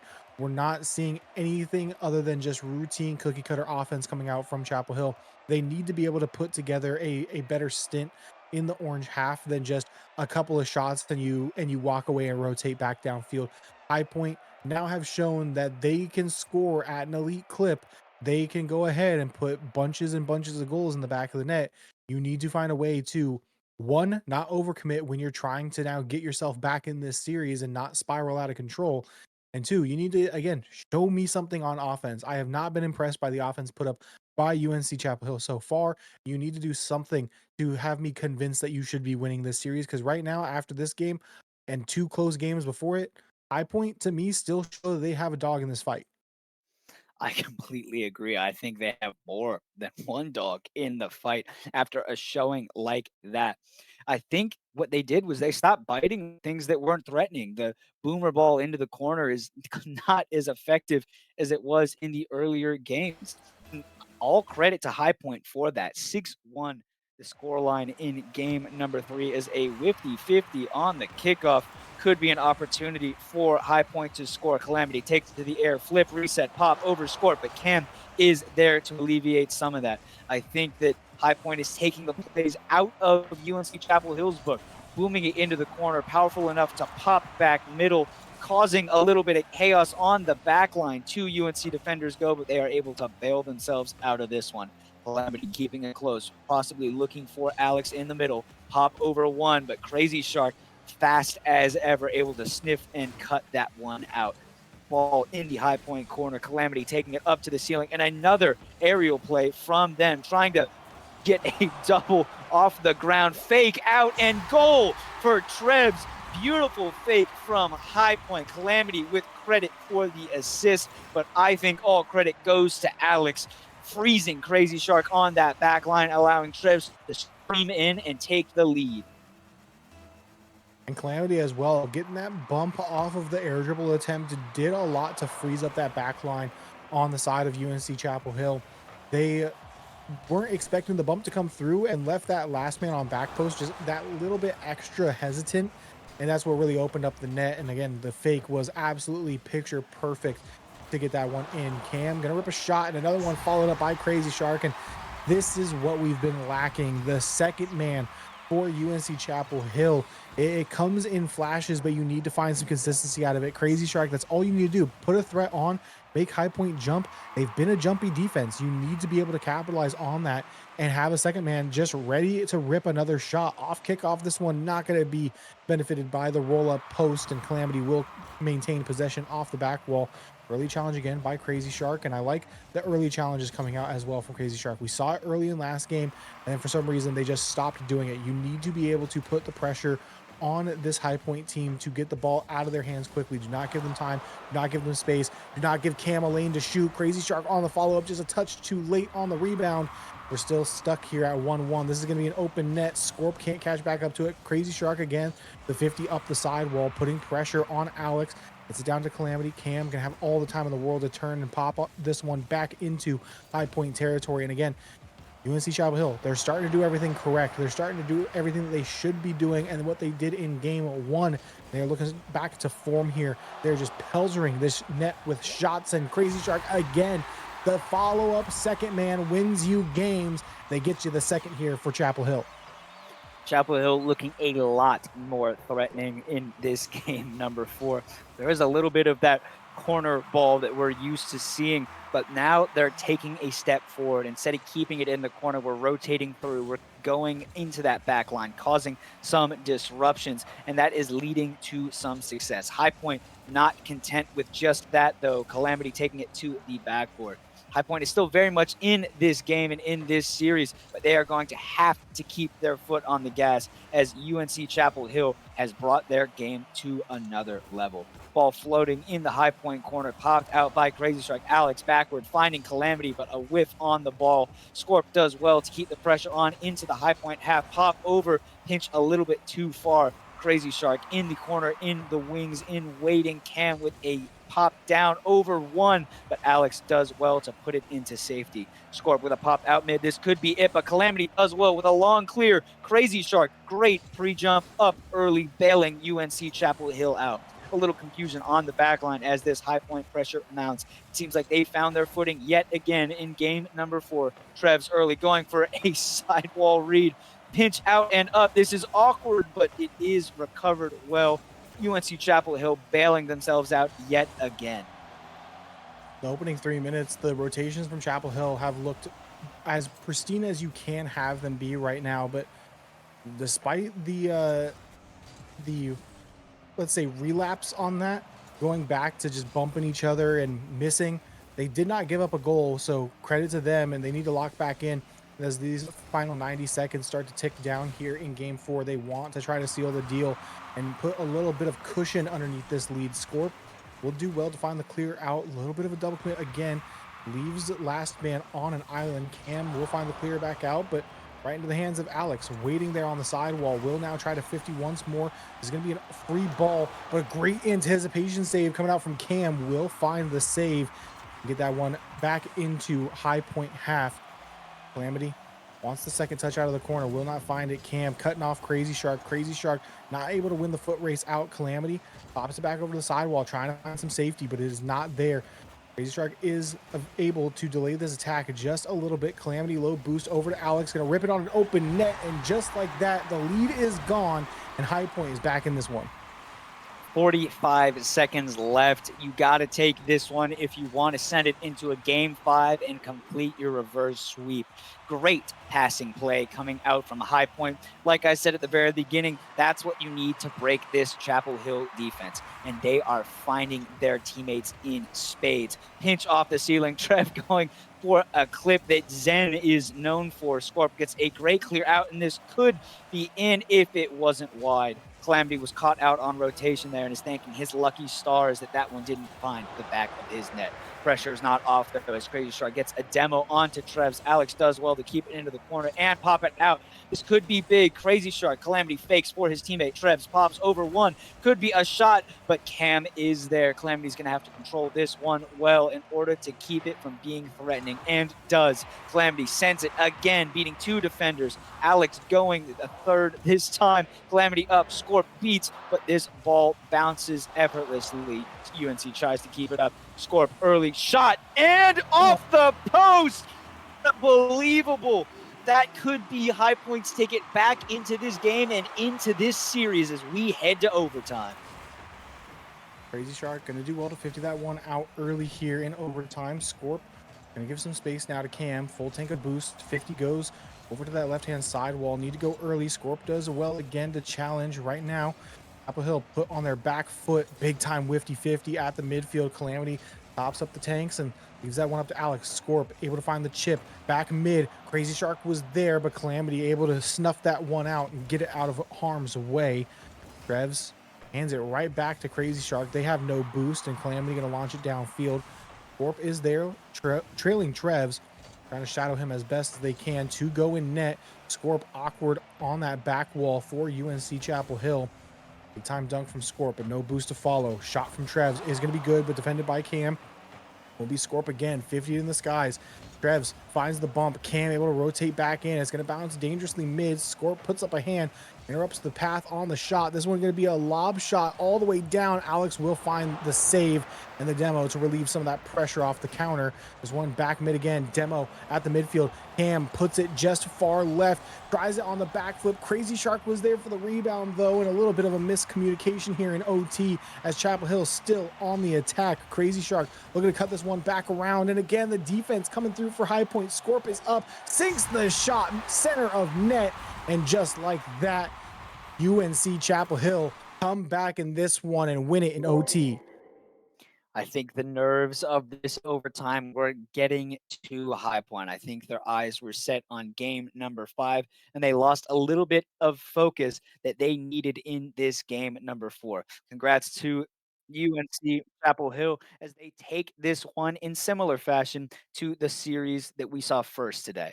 3-1 is the final scoreline. UNC does well to hold off the potential reverse sweep and seal the deal. I think they played a lot better in game number 4, especially in the overtime. They led at the beginning, got a little bit shaky, but were able to recover, keep that pressure on. Crazy Shark as second man was so willing to send that. He was so willing to go after Scorp and just send one on target at the net, and that caused panic in the High Point backline.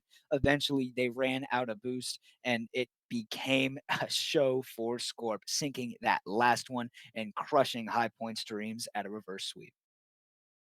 Yeah, and we are going to be, after a quick break, back with a winner's interview to break that all down, get the players' perspective. But while we get that all set up on the back end, make sure to stay seated. We're going to go ahead and have Crazy Shark here in just a moment on for a winner's interview after their immaculate game. So don't go anywhere. We'll be right back.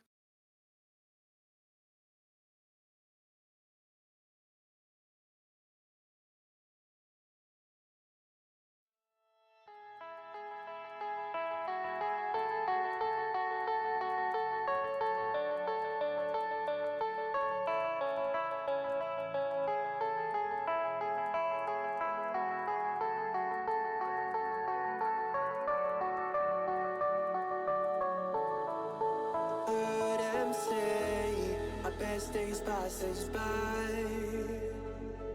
and most long for a place that they never find. I'm afraid I wake up when I die, and it is too late to climb any mountain.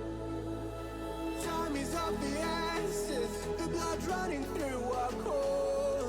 It's best to not feel sorry when it's over.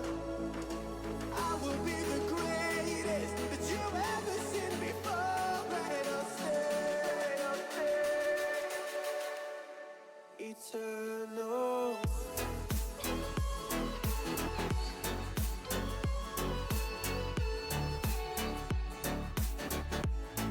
Eternal.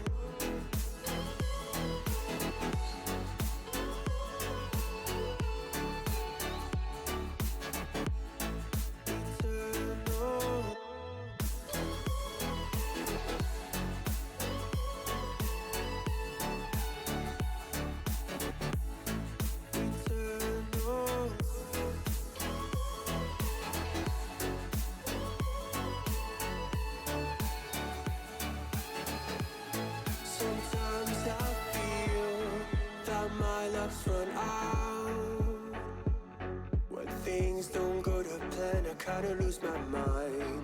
I hope it's real. This life comes around. Just keep your faith and search for the fountain. Time is of the essence, the blood running through our core. It's best to not feel sorry when it's over. I will be the greatest that you ever seen before, and I'll stay eternal.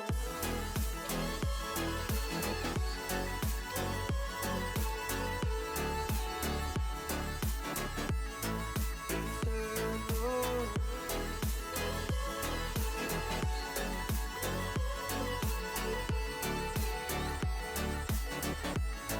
Eternal.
Welcome back in, ladies and gentlemen. We got one final interview on the docket for you guys. We got Crazy Shark from UNC Chapel Hill. First and foremost, how you doing? I'm sorry, the whole And question cut out.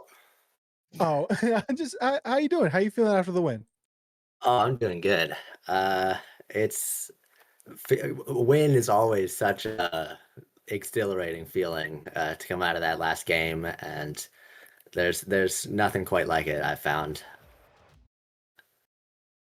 Awesome. And again, congratulations for your series win against High Point. It looked a little shaky there, especially in games 2 and 3, winning by 1 goal in game number 2. And High Point actually taking a game in game number 3. What do you think they were able to do well with their adjustments that brought the series back into your court?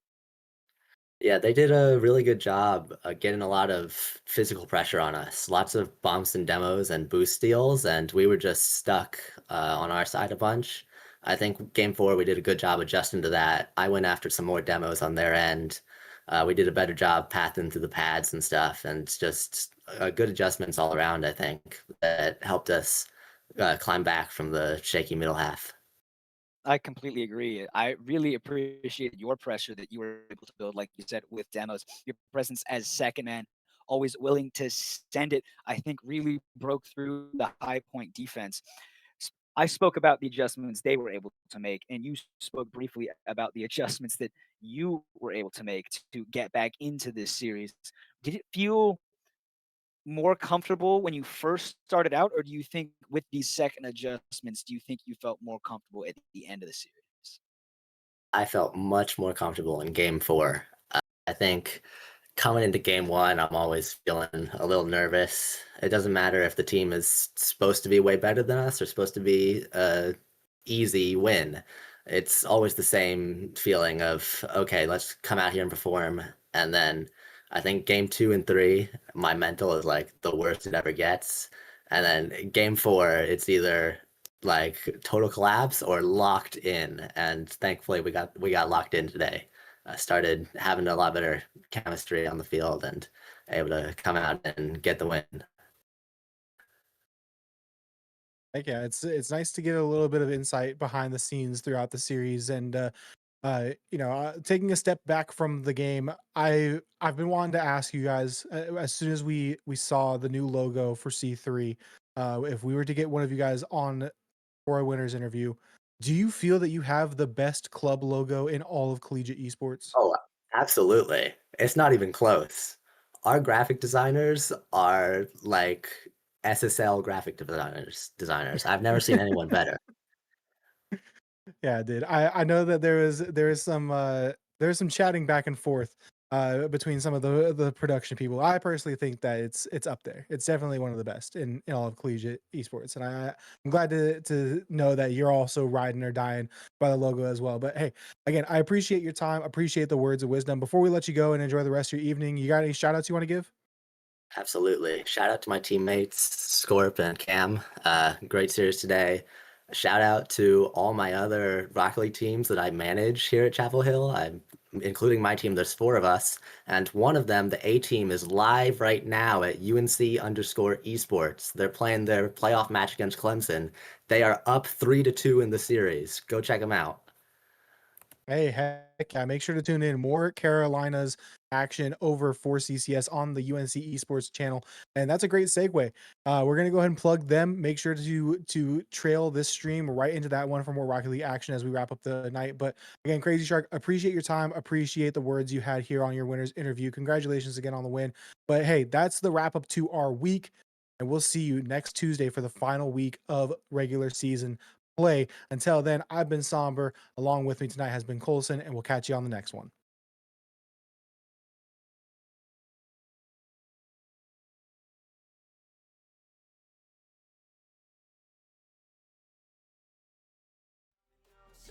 We got a billion races, we got this melody, and you can trust me, baby, we got everything. Call me whenever you feel alone, babe. And when you need to cry, I'll be by your side. Call me whenever you need someone, babe. And when you need to escape from 1,000 fires, I'm gonna kiss you wherever you are.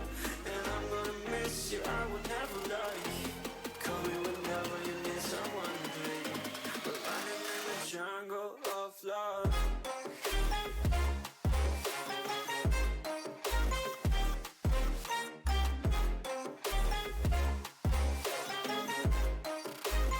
Jungle of love.